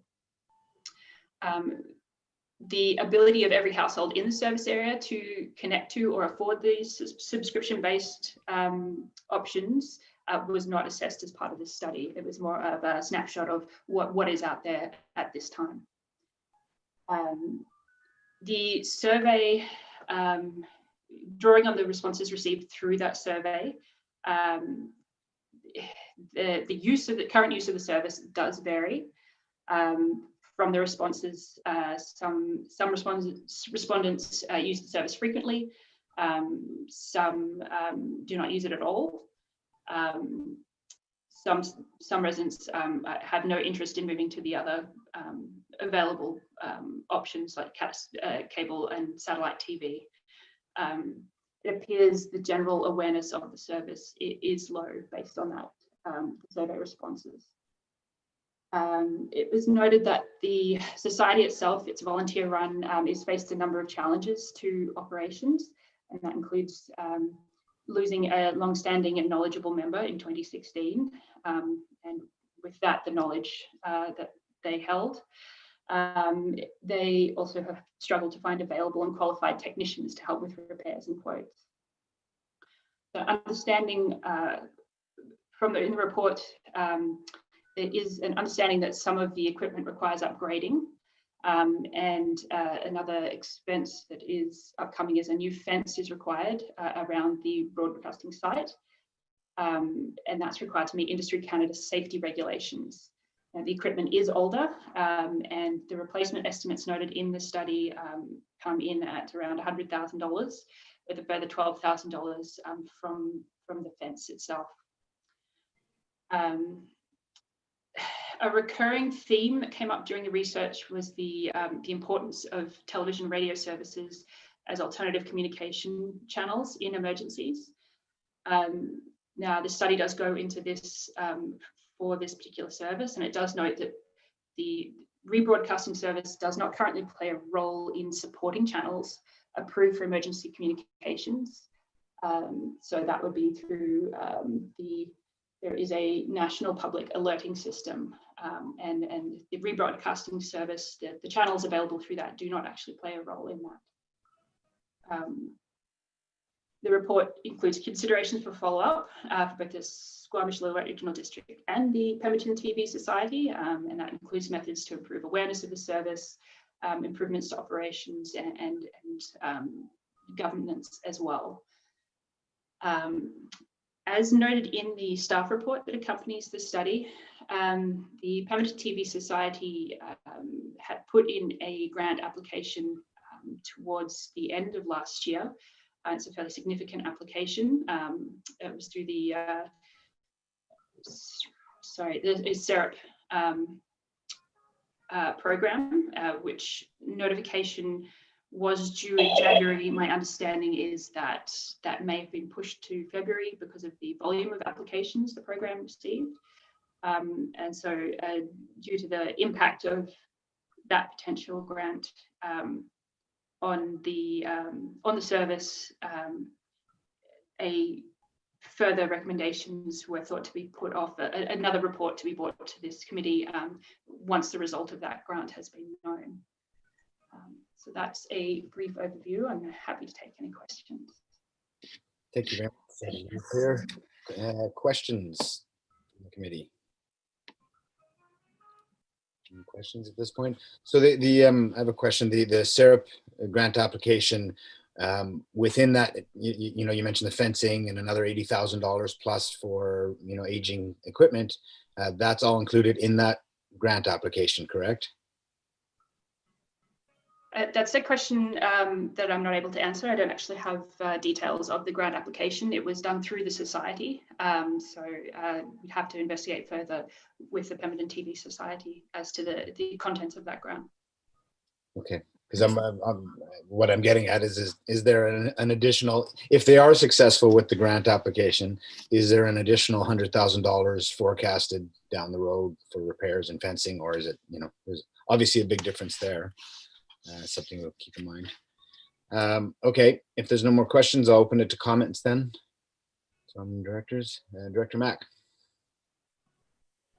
Yeah, in reading the survey and that, I've almost come to the conclusion that we should fund this for this year, and make sure that in that year we make sure everybody in the area knows about the service, and that because of lack of use and how much it's costing, and that it doesn't fit into the emergency part of the program, that we will be stepping away from it in 2022. Thank Something you. to think about. Yeah. So maybe kind of a couple questions that come to my mind on that. The fence you said is a safety requirement, Ms. Campbell. If we were to fund the current requisition, is there an additional, does that fencing have to be built this year? 20,000, or I think you said $12,000 or $20,000 or something for the fence.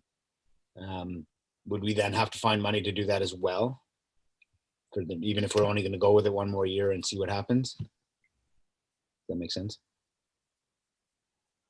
That's a good question. I'd have to look into that a little bit further. I don't know if Suzanne has additional information on that piece. I think the only information I have on the fence is that came through the study. So I'm not sure if that has been pulled into the budget consideration for this year. Okay. Mr. France, did you have any clarity on that? So there isn't any additional funds other than the $5,000 contingency that's in the budget right now.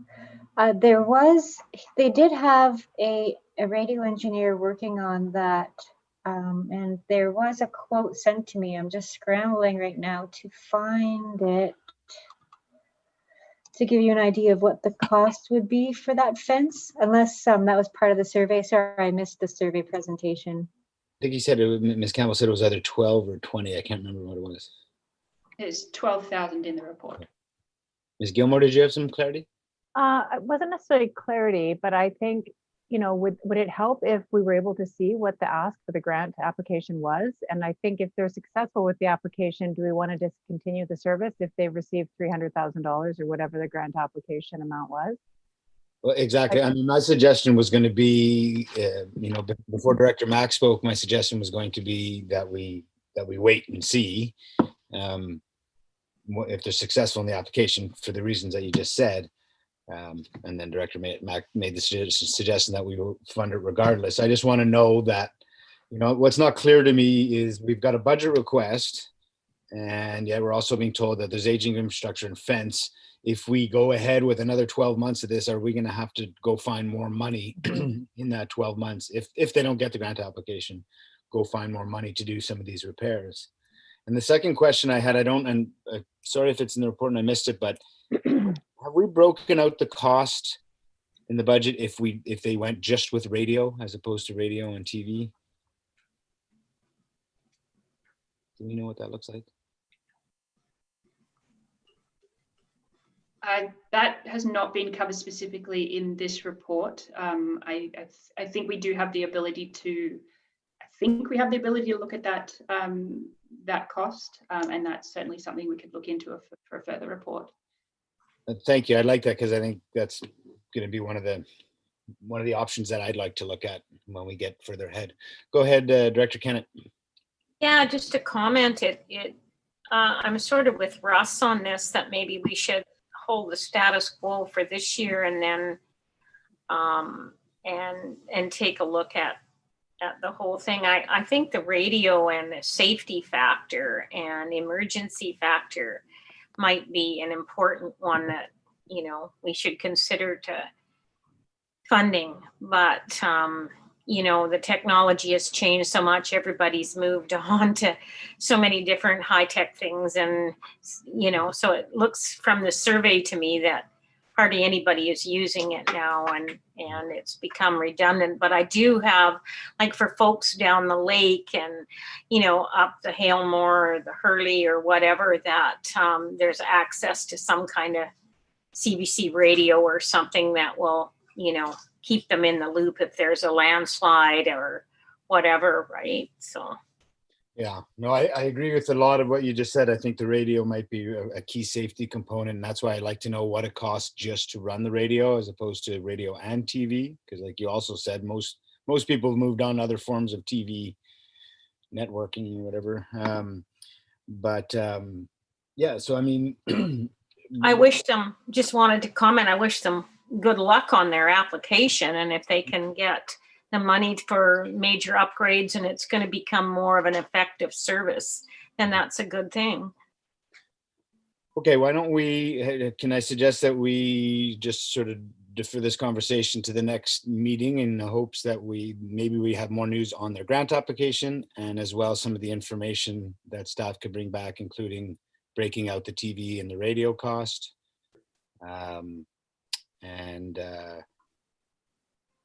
Sorry, what was the other one? Oh yeah, whether or not, what's included in the grant and whether or not if we ran it for one more year, would we have to invest more to be able to do that? Safety, fencing, that sort of thing, equipment. CL Helmer. Thank you, Chair. I was just going to point out that this one was intended to be just the information report and that staff has as one of the follow-up actions that we do intend to bring it back. So we will be pleased to do that, Chair. Perfect. Thank you very much. So did you want a motion on that or was it just coming back anyway? And you've gotten the direction.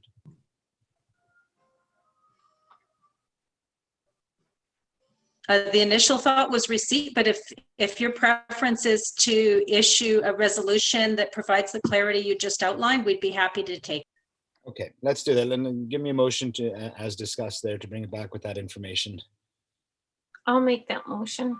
Moved by Director Kennett, seconded by Director Zant. On favor, opposed, motion carries. Thank you very much, Ms. Campbell, Mr. France. Go back here.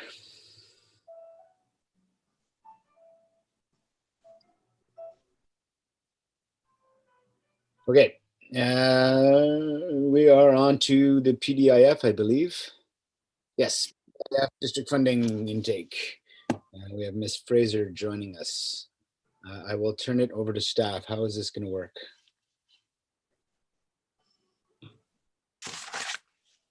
Thank you, Chair. So I think that the report that was presented in December and all of the delegations that attended at that time covered the bulk of the background information. The board resolution at that time was to bring it back to this meeting, which we have done.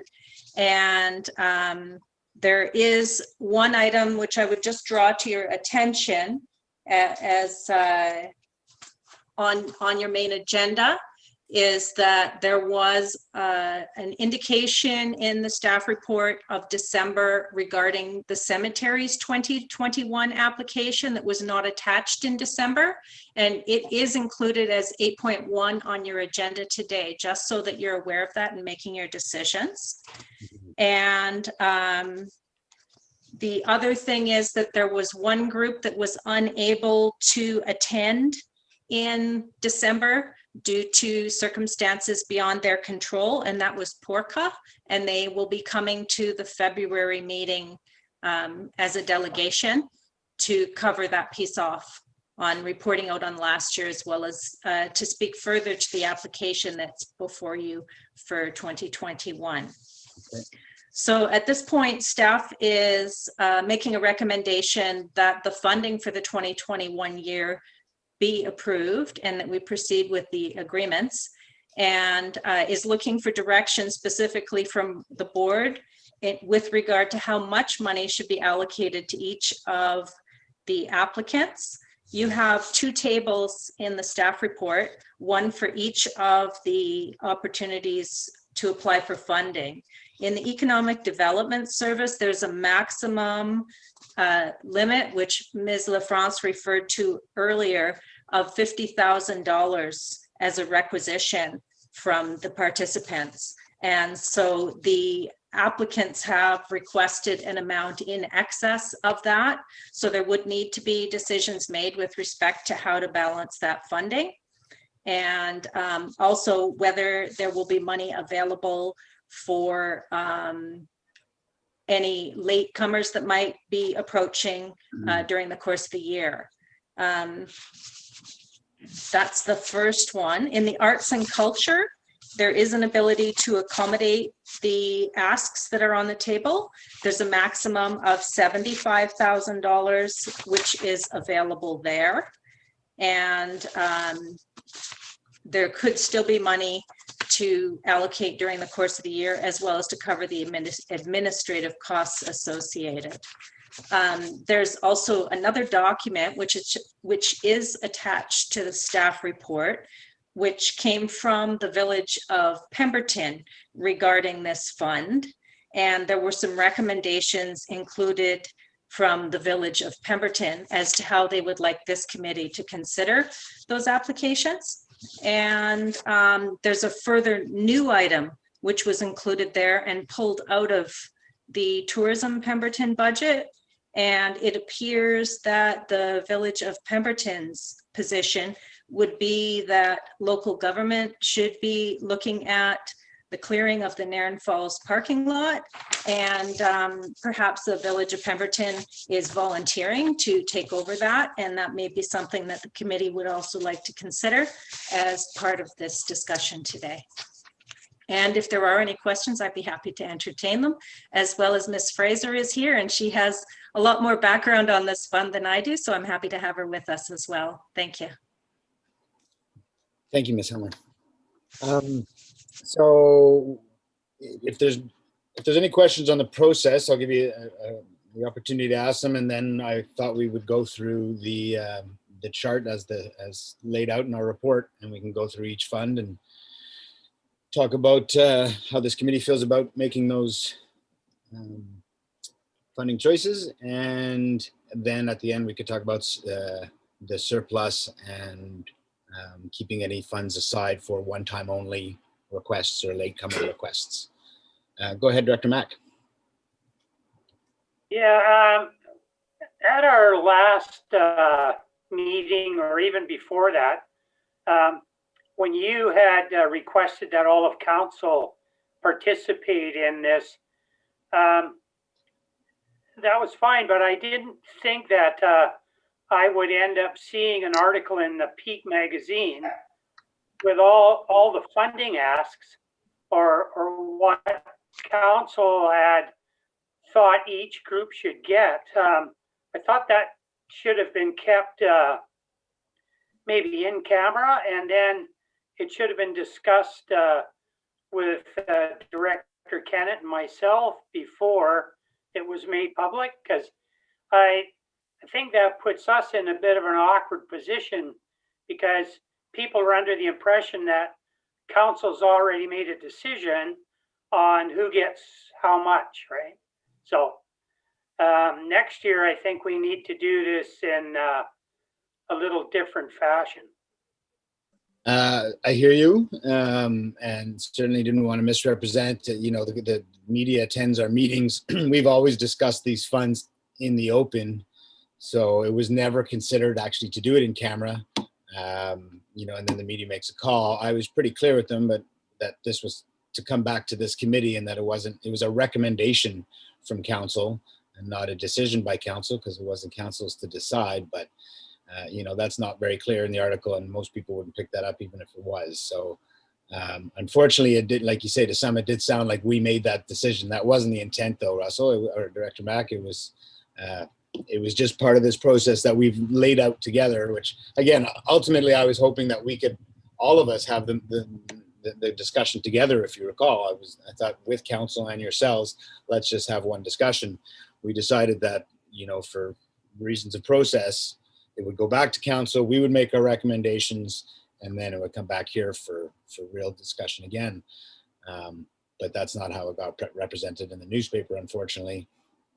It never occurred to me or anyone, as far as I know, to do it in camera, though. There was, it's taxpayers' money. We always discuss these funds. We received the delegations in open here at Peavis, so it didn't even occur to me that we would go in camera.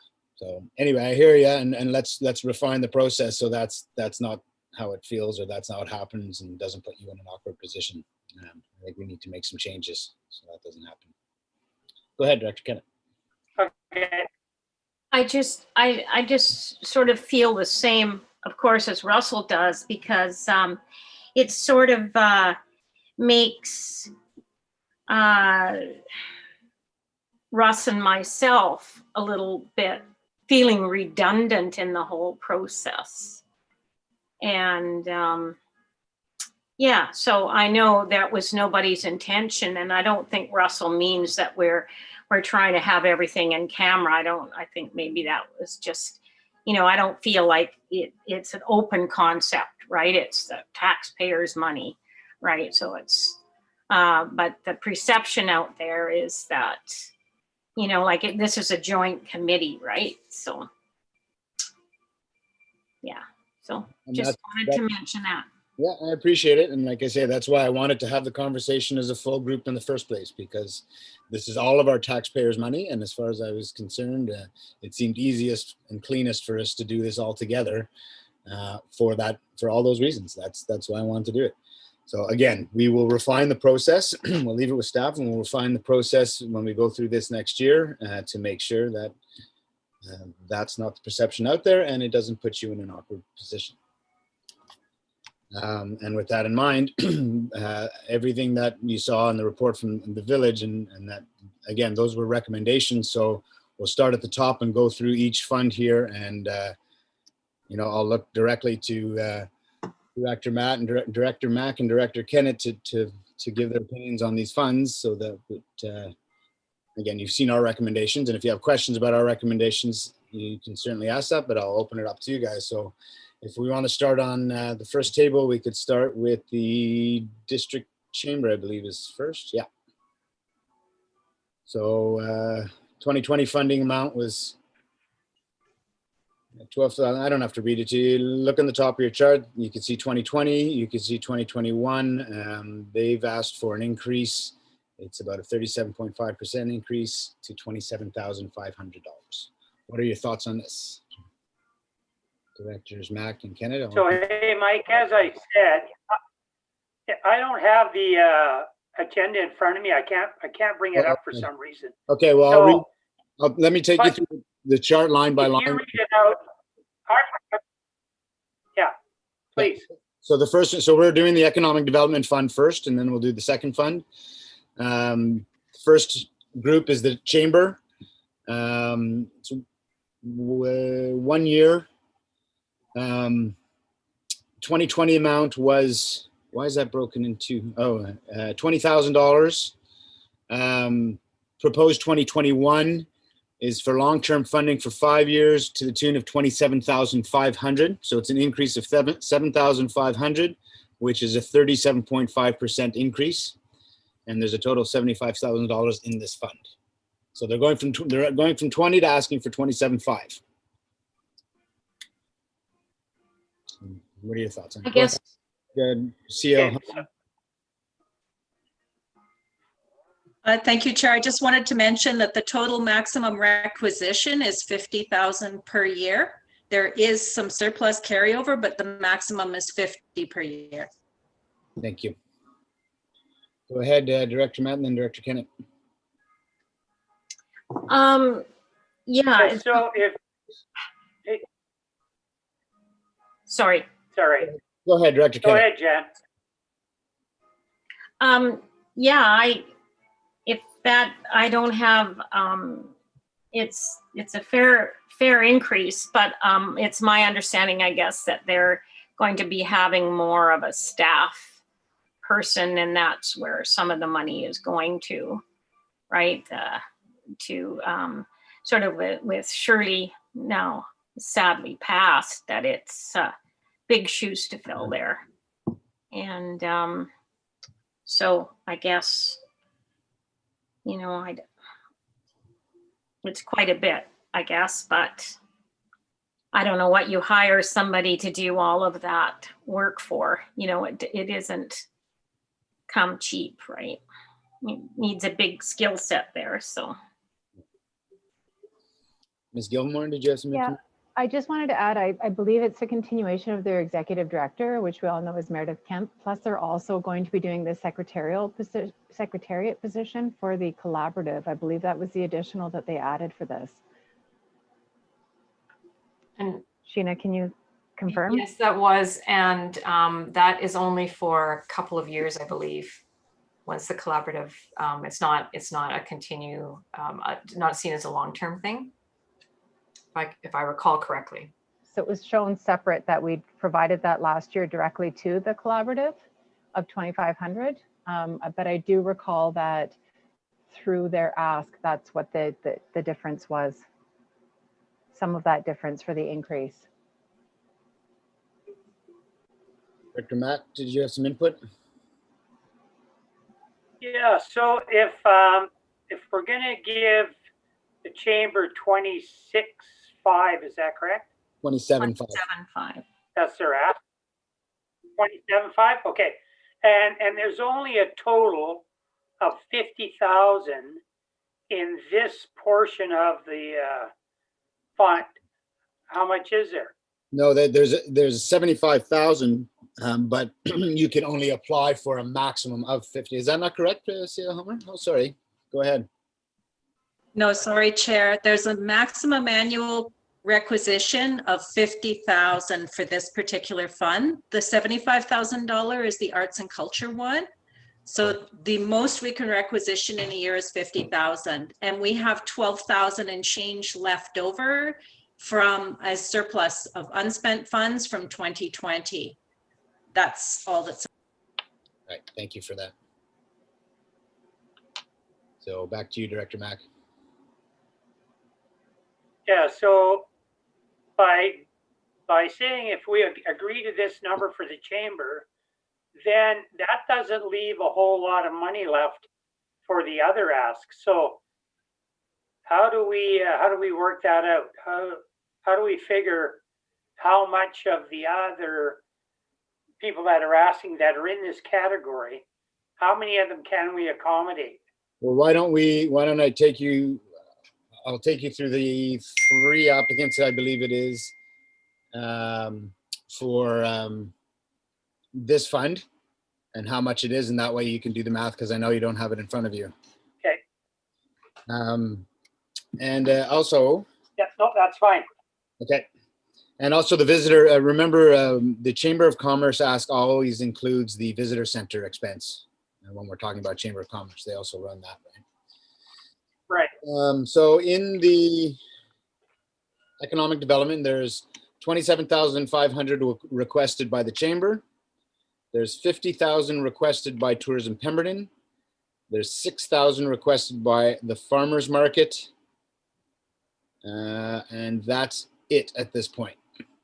So it's oversubscribed. There's more requests than there is money by, well, just on the $50,000 fund, there's 33,500, but as the CAO said, there's also some carryover from last year. And also this doesn't, the consideration on both funds that I would like us to have is do we want to keep money to the side for late requests that come up? If somebody has something to bring to the community that we want to be able to fund, do we leave a little bit of money in there in that reserve to be able to do that? Director Zahn, I think I saw your hand. Yeah, I just wanted to just clarify with you that if you're talking about leaving money behind, so I just quickly did the math. If we gave everybody what they wanted, 27.5, 16,000, 6,000 as per the village's council's recommendation, that leaves $500 in the pot. 50,000, right? The request is for 50. If we go with the village's recommendation, you mean? Yes. Yeah, well, we haven't gotten into what the other, I'm just giving them the total numbers, but yeah, the way we had it, so I don't have that in front of me. What was the math that you just gave? Or it would leave 500 left. If we went with the village. Okay, but again, we haven't gone into that fund yet, so we haven't heard from the other directors there as well, but yes. In the recommendations made by the Village of Pemberton, if we were to go with those numbers, there would be $500 left in the fund at the end of the day. Right, which I can't remember the history, but Yeah, at this point, right now, what's Other- been requested is a total of 83,500, Director Mack. 83,500 is the total asks, which we couldn't cover even if we add the reserve into it. Does that help? Yeah, that helps. But what I would like to see is you can leave the chamber as is, leave the farmers market as is, but I would like to see Tourism Pemberton go to $20,000. Their ask was 50. They got 8 last year. Mhm. So if we were to up them to 20, I think that's a more realistic number. And we can take $4,000 from our reserve or whatever from last year. And we would still have 8,000 left in the reserve. So here's another little element too. I thank you for those comments. Here's another little element. Somebody earlier, I think the CEO mentioned Nairn Falls snow clearing. Currently, it's Tourism Pemberton's worked with a number of local people in the province to get that opened. Danny Schranz has been doing the snow clearing. I don't have it in front of me. There was an estimated budget to keep that snow clearing done all winter. What was it, Ms. Gilmore? Was it, or Ms. Fraser? It was 5,500. I believe the chamber, or when in the Tourism Pemberton budget, it was identified as 4,500. 45. And council felt that they could put a little bit more money to it and upped that suggestion to 5,500 and see where it lands. There's just one other thing I wanted to note is that as CAO Helmer noted, we do have an overage in the fund, or a carryover from 2020 of was it $12,000 or somewhere around there for this fund. But that would only be for 2021 and not going forward. And these are 5-year agreements. So something that the committee may want to consider is that if you do use that extra allocation to put towards one of the 5-year agreement requests, it will only be for 2021. It would not be able to be accommodated going forward. That's a good point. Thank you. And so Director Mack and Director Kenneth, the reason I asked for that is because Council's recommendation for this fund was $16,000 to Tourism Pemberton plus an additional 5,500 for the snow clearing, because that would be funneled through them. That's something that they've been working on. So that would be to a total of 21,500, including the snow clearing. The snow clearing budget is purely for snow clearing. So if they didn't use that, that would be either returned or kept aside for reserve for snow clearing again if we were to do it again. But it doesn't get absorbed into their regular budget. Does that make sense? Go ahead. No, not to me, it doesn't. I'd like to make a comment, just if I can. Go ahead. Some budget. I'm with Russ. I mean, I would like to see Tourism Pemberton get more. I think it's imperative during these COVID times that the tourism sector is equipped economically to help our village recover here from the downturn. And they have put a lot of work in themselves in their website, and they've made applications for grants and so on. And I think that they really need to be recognized. And I think they really need to be recognized, with a little bit more money than 16,000 or whatever the ask was there. Well, again, I would like to see them get 20,000 plus the snow, whatever. Okay. Go ahead, Ms. Gilmore. You want to add something? I just wanted to add that the snow clearing was actually in their ask, included in that 50,000. So that was their request. It wasn't something that the Village of Pemberton Council thought about. So it was one of the line items that made up the 50,000 already. Yeah. So that would in effect give them 21,500, which would be for an executive director and for the snow clearing. So that would meet, it most likely wouldn't meet some of their marketing material. I know they wanted to do some spring and fall marketing, which was around $5,000 each. So that was about 10,000. So those were things that were already added into it and was their request. Except I think it was 4,500, not 5,500. So they would still be getting, in effect, well, not the 50,000, but almost equivalent to what the chamber would be getting. 21,500 is what the Tourism Pemberton would get. So yeah, again, just to be clear, including the snow clearing, it's a total of 21,500 is what was proposed. Director Mack? Yeah. Oh, sorry, Ms. Fraser, did you have more? So that's 6,000. Sorry, go ahead, Ms. Fraser, and then I'll come back. Yeah, and again, just as a reminder, it would only be for 2021 because the extra funds would not be available in 2022. Right. So if we Anything go above the $16,000 contribution would not be available beyond 20. So if we were to go $25,000 instead of 21,501, there's still not the funds next year to cover this. This is supposed to be a 5-year agreement. The fund has 50,000. Mm-hmm. So it wouldn't cover. Director Mack, to you. So I guess what we're giving the chamber their full ask without any questions, but the tourism people, we're not even giving them half of their ask. So I think we need to think about that. Yeah. Yeah, fair enough.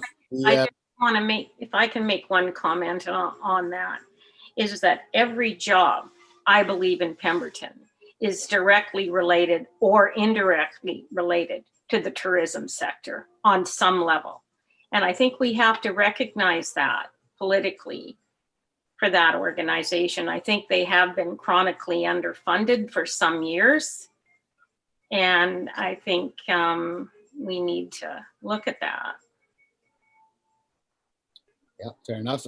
Again, we don't have the amount of funds in here to cover it, so we would have to make a decision somehow. If you're proposing more, to give more, I'm going to ask you to do the math and tell me how we get there. Then how do we pay for that this year and then moving forward? The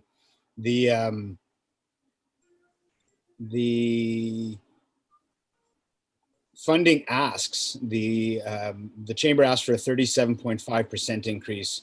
The funding increase asked from Tourism Pemberton was a 525% increase. That's also an interesting number as well.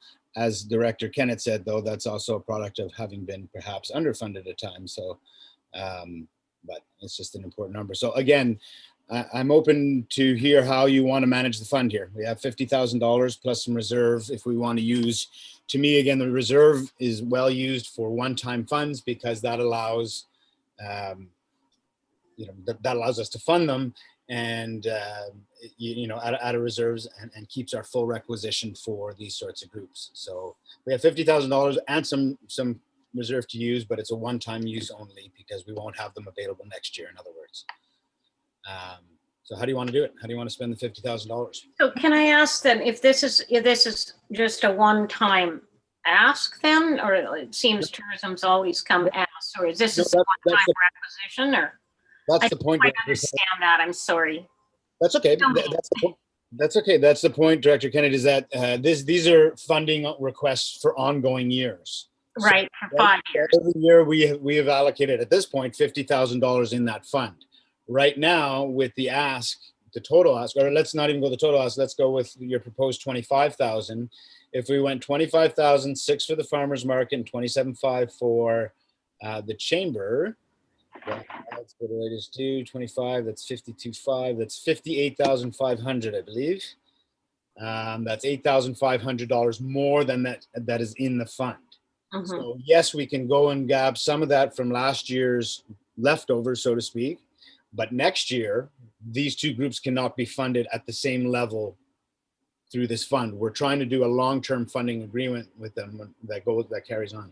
Mm-hmm. Go ahead, CAO Hummer. Thank you, Chair. Just wondering if it would be helpful, given that you guys are going back and forth with numbers that might not be visible to all the participants, if I did a screen share for the portion of this discussion so that you can all look at it? That'd be great. And I, as a result, if you guys have a question, I can't see your hand, so just say your name and then I'll put you in the speakers. Ryan? Go ahead, Director Zant. Well, I was just gonna comment further. I support council's recommendation for 16,000. I feel that is double what they've been given in the past. And considering that at this point we'd be at 49.5 with $500 left, plus the reserve, which is one-time funding only, that I would leave it at 16,000. That was the recommendation from council. And see what they can do with it this year. And then next year, if they've proven that $16,000 was enough for them to do a lot, then maybe we increase it. But I think this is a fair raise in the fund for them to see what they can do. And if they come back next year with a lot more plans and their marketing director has worked out and they feel that we feel those funds have been put to good use, then we can look at increasing it. But I feel 16,000 is fair. Thank you. I want to be clear too. I totally support a lot of your comments there, Director Kennett. I personally, dependent on tourism as well. The tourism is a lifeline for this community and people of Tourism Pemberton. There's a lot of good work going on there. The recent Nairn Falls work is an example of it. So this is my conversation comes from a place of just trying to managing the funds that we have from our taxpayers. We have a few groups vying for the same funds and I just want to make sure we spend them in the best way possible. But I in no way take away from the importance of tourism or the work that's done by Tourism Pemberton. So again, I can't see your hands. So if anybody wants to speak, I can't see all of your hands anyway. Let me know. Yeah, Chair. Hey, go ahead.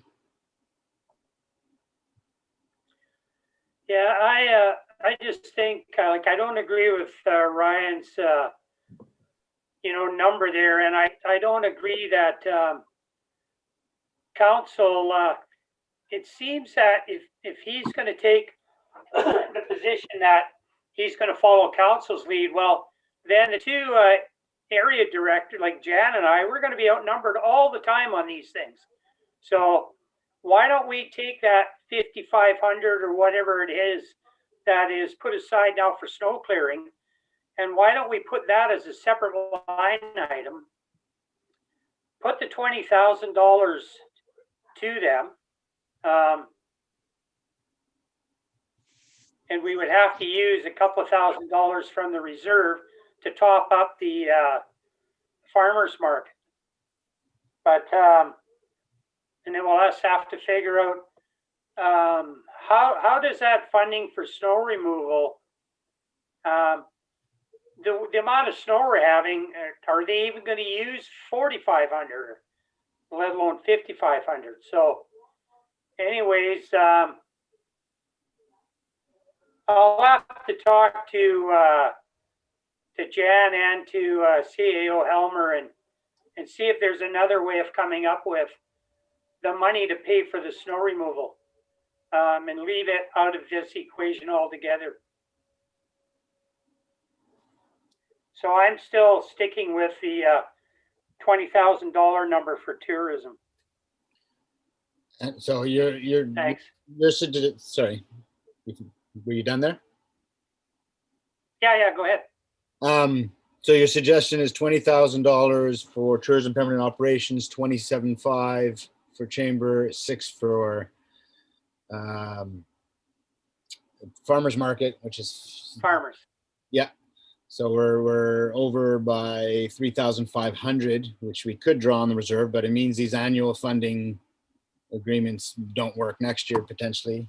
And then find $5,500 from somewhere else to do the snow clearing. Is that what you're proposing? Yes. Okay. Well, it's my understanding the snow clearing wasn't, a huge cost. It was in And their, he said he was, there was some volunteerism into that. their budget called, the snow clearing was in their budget. They presented it to us. We didn't come up with it. They said $4,500 for snow clearing. We said, let's be safe and allocate $5,500 just to make sure. And if you don't spend it all, it goes back to fund. So so that was their number, Jan. Mhm. Can I make a comment? Yeah, go ahead. So would it be helpful? I'm just looking at the last meeting's report where their request was that in dollar per dollar breakdown was presented. So is it maybe something that the committee wants to consider picking specific items, or is it just a random, we'll give you this and you fit it into whichever category? Like maybe it makes it more helpful to see what their request actually was, because we're not contemplating that. And then we could also look at the chambers by going, this is how much, like sort of apples and apples. So the chamber wanted this much for the executive director. The Tourism Pemberton wanted this much for an executive director. Tourism Pemberton wanted this for whichever project, and there was $8,000 for the chamber for the visitor information center. Like maybe those two things might be helpful in making a decision on what items the committee wants to fund, as opposed to a dollar amount that might not work. How are we going to look at this? You would screen share it, you mean? Yeah. Okay. The committee like to see those numbers? Sure. Yeah, go ahead. Okay, so if I could just share, so this is Tourism Pemberton. Can everyone see that? Is it big enough, or do you want me to make it a bit bigger? Can you make it a bit bigger? Yeah, thank you. If I can find here. There we go.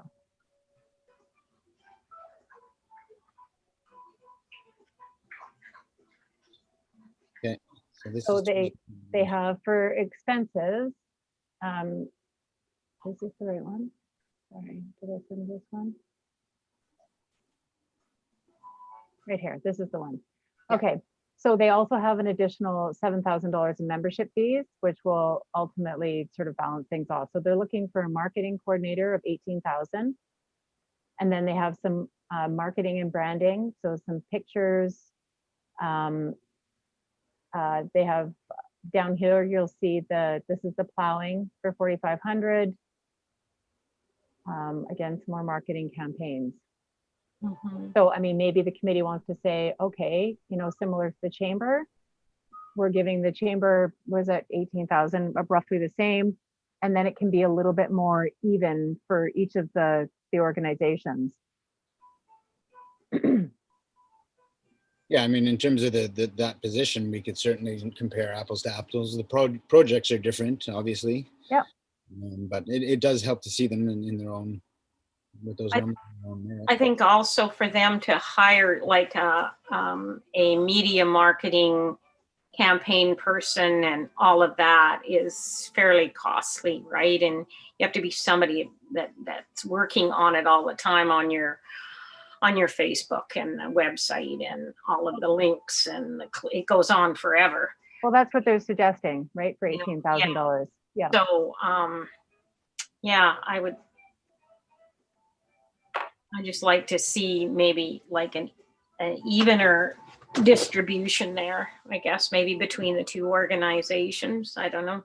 Well, that's what I'm suggesting. You could Yeah, start with the I think- coordinator and then maybe pick some other projects or rough amounts just to sort of identify, because maybe $2,000 doesn't quite meet all of, a marketing campaign or something along those lines. This is what they've requested. So I just thought it would be helpful to go back to that. Can you put up the chamber one now? I don't think it was quite as clear as this one. It was ahead of this.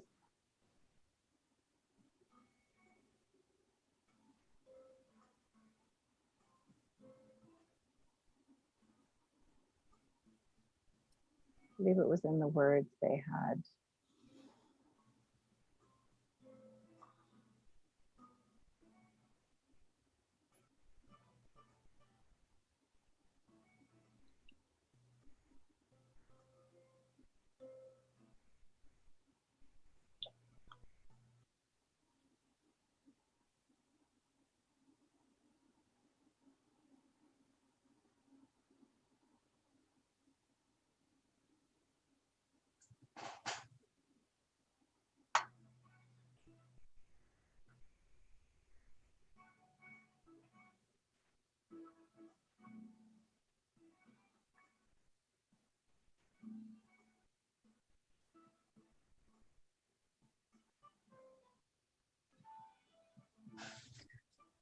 So the executive director, they just talk about the executive director position, the visitor center, and then it was the collaborative.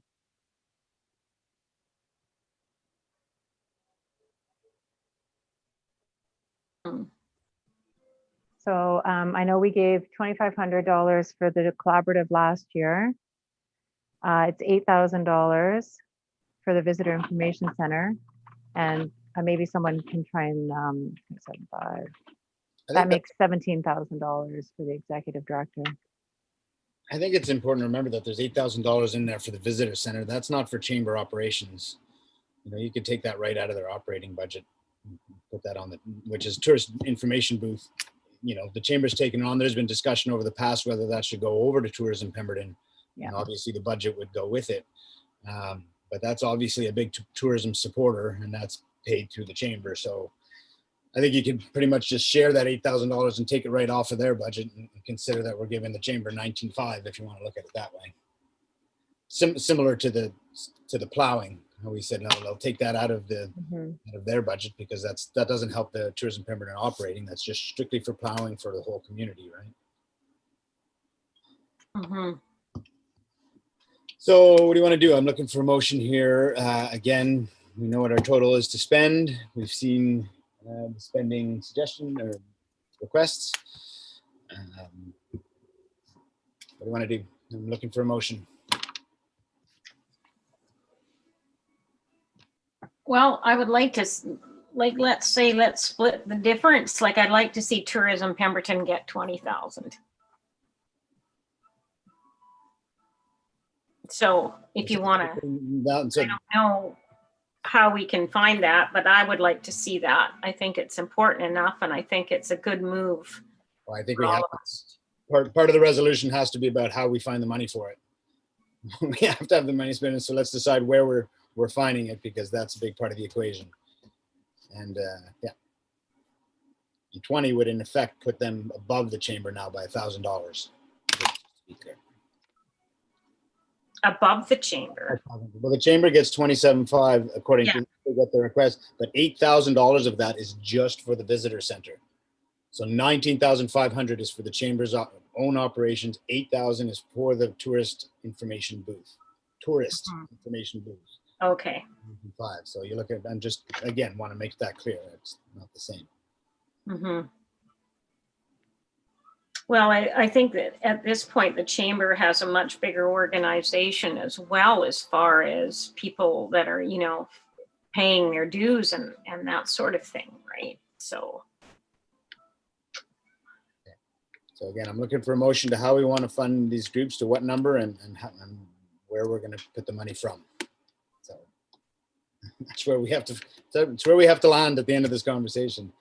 Problem being, we want to fund all these groups more. Yeah, I know. Director Mack, did you have your hand? Sure. Yeah, go ahead. Yeah, I would like to make a motion that we fund the chamber for the amount that's you know, talked about there. What is it? $27,500. I would like to see the tourism funded to $20,000. Farmers market at $6,000, and that we bring the difference in this year from the money that we have left over. Because if we're going to lose that money at the end of this year anyways. So what are we going to spend? About $3,000 right now? Because the money can't be carried forward to next year. Is that correct? I think that's what Sheena had said. We don't know. We don't lose it. I'll leave it to Sheena. Go ahead, Sheena. Well, no, I would, if you use the whole $12,000, then there's nothing left for next year. But I would have to defer to CAO Helmer and the SLRD if there's a way of the funding.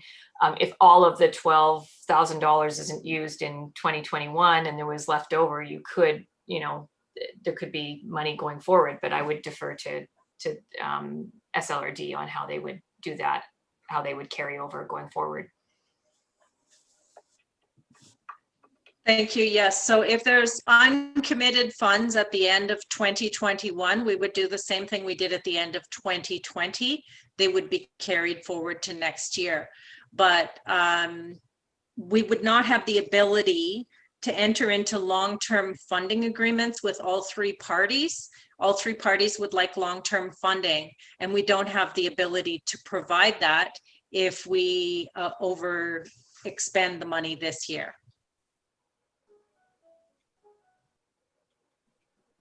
How about then we do $20,000 or the numbers that Director Mack proposed. But for Tourism Pemberton, it's a one-year agreement this year. We could look at the results of that funding and that work and see how we want to move forward in future years, but we can't, as the CAO pointed out, we can't enter into a long-term agreement when the funds don't exist. So if we want to go to that number, that's the only way I could see that. Yeah, so let's say that with Tourism Pemberton, we only enter into a one-year agreement, and we can tell them why we're only doing that, because that's all the funds that are available this year. Now, when we get to next year, we'll see where the funds or what funds we have then. Okay, so is that a motion? Oh, go ahead, CEO Hummer.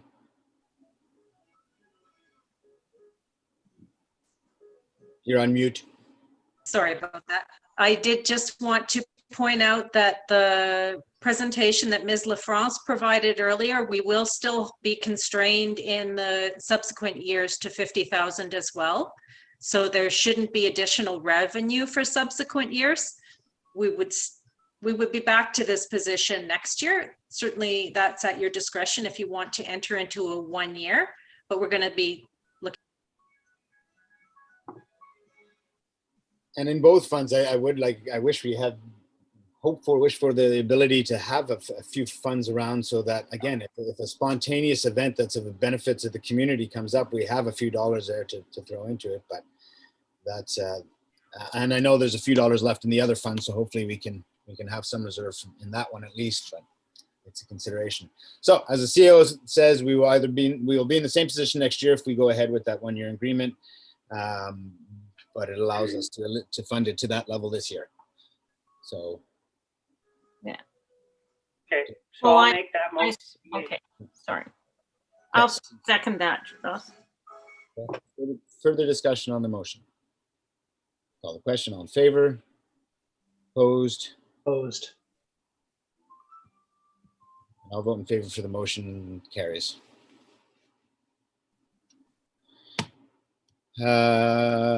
Okay, maybe, go ahead, CEO. Thank you, Chair. I just wanted to clarify the motion that was passed. So would that mean that the Chamber's agreement is the long-term 5-year agreement that they requested, and the Pemberton Farmers Market is the 3-year agreement they requested, and the only one that we changed the ask was for Tourism Pemberton to be 1 year? Is that what everybody understood and voted on? Director Mack, that was your motion? That's right. Everybody's good? Okay, thank you. Thank you. Okay, let's go on to the next fund, the arts and culture. CL Hummer, can you put that on your screen share for Director Mack?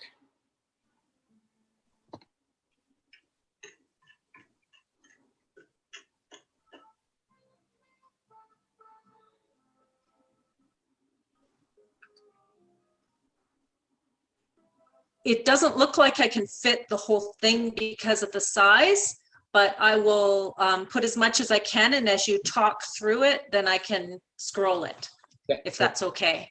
Sounds great. Thank you.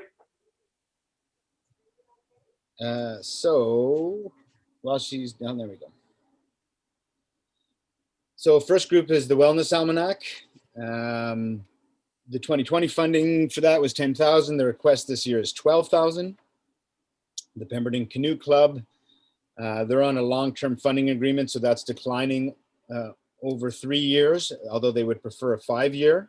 Chair? Go ahead. If I could just provide comment on that, that would be considered a seed funding agreement under the policy. So seed funding agreement is where you get a set amount of funds for the first year, and then it reduces by a certain percentage each year over 3 years, which is why that is set up to show a declining amount. Which is different from the other ones we discussed earlier, like the Yes. there is an ongoing annual, just to be clear. Yes. Yes. As was Tourism Pemberton. So Canoe Club 3,200. That again, that's declining. Pause did not apply this year. Last year we funded them $7,500. The Arts and Culture Council last year 8,000. This year 8,000. Winterfest didn't use their funds, so they're from last year because there was no Winterfest, so that's carried over. So there's no application this year. Porca last year got 83, just shy of 8,300. This year they're asking for just shy of 4,800. Sorry, Chair, if I can go ahead. Jump in here again. Yep. They have also a 3-year seed funding agreement.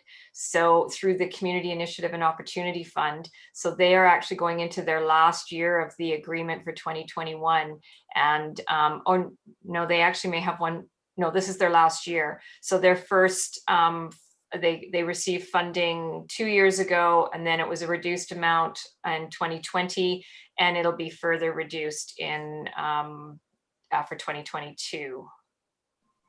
That doesn't, those numbers don't seem to add up for me actually, but so the amount they'd be getting for this year would be 4740, and then they would be having to come back and seek a new renewal if they wish to make application for another long-term or seed funding agreement, depending on what they choose to do. Thank you. That's Porca BMX Society, 5,500 last year. It's annual funding, same this year. Fireworks display, annual funding, 5,000 last year, 5,000 this year. Spud Valley Nordic Association didn't get any funds last year. They've asked for a one-time funding this year of 3,000. Pemberton Cemetery, has this changed? No, this is the same, right? Pemberton Cemetery had $5,000 as a one-time last year. They're asking for an additional 5,000 one-time funding this year. École de la Vallée, the French school, is asking a one-time funding request of $400. Oh no, that was last year, $460. Sorry. Available in this fund is 75,000. There's about just shy of 12,000 left from last year, so we're at just shy of 87. The requests that I just listed for you fall at about 46,370. So well within the funds in that one. Chair, if I may, I think that you will be receiving a request for funding from the Pemberton Secondary School for their outdoor education funding. So just so that the committee is aware, there is a one-time funding agreement, funding request that we're anticipating will be submitted if it hasn't already been submitted. And I believe that Mr. Haywood did speak to that in December. Thank you. Any questions or comments on any of the particular funds or thoughts? Director Mack, I see you leaning forward. Yeah, so the total ask is 47 something. So that means we have how much left in this fund? We have almost $30,000 from this year's plus 11,000 change from last year's reserve, I believe it was. Okay, so we've got a bit of a reserve built up here, even with everybody's asks. Correct, and would also, like I say, allow for those spontaneous asks. Right. Okay, well, then I move that we accept these funding applications. As presented. As presented. Seconded. Can I get somebody to second that motion? I'll second that. Director Kennett, any further discussion? All in favor? Opposed? Motion carries.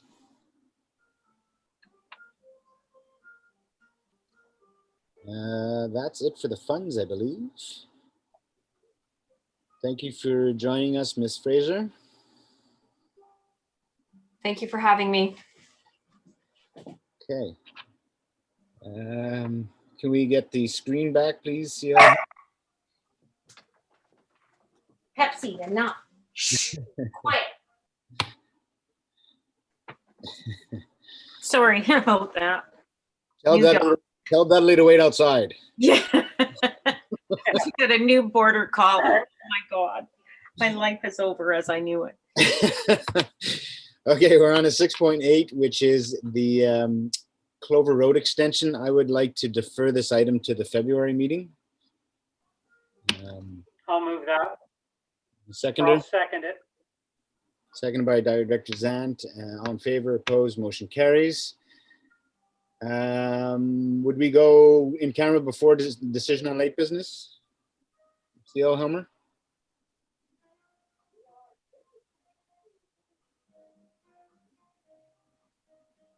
CL Helmer, do we go, or Ms. Clark, do we go to late business first, or do we go to in camera now? I would propose we do the in-camera after item 9, which is the director's notice of motion. Okay, so late business, we have none. Oh, so we do, we have 8.1, we have no additional. 8.1 is the Pemberton Cemetery application. Somebody want to speak to this? Oh. I haven't even seen it, Mike, because that was added on and I haven't been able to open up. So what is the request or the ask? Let's bring it back up.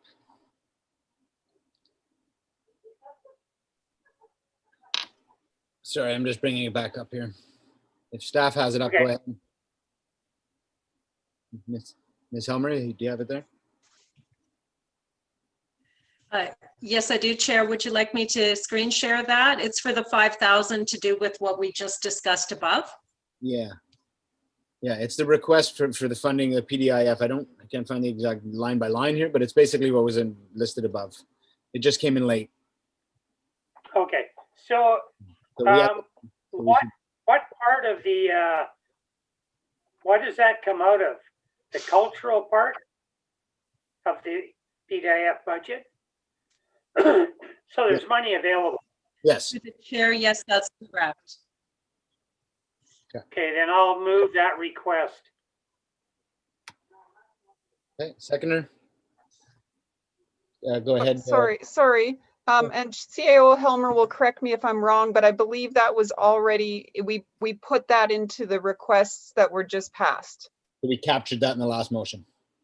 Okay. Yes. So your motion dies. That's correct. So right now it's just there for receipt. Okay, director's notice of motion. So sorry, just a motion to receive that one, please. Right, there's 8.1. Director Zant, Mark, all in favor, opposed, motion carries. All right, notice of motion, anyone? Okay, then let's recess the regular. We have to come back, don't we? Or do we have to come back with the PVIS? So if we could have a motion to go into closed. Yeah. And we may or may not be coming back. I mean, we have to come back into open to adjourn. Yeah. Okay, so a motion to go in camera based on section 91B and 91E, moved by Director Mack, seconded by Director Zant. All in favor, opposed, motion carries. Let's give Kristen, how long do you need, Kristen? 10 minutes, please. Okay, so we're back here at 4:21. Thank you. Thank you.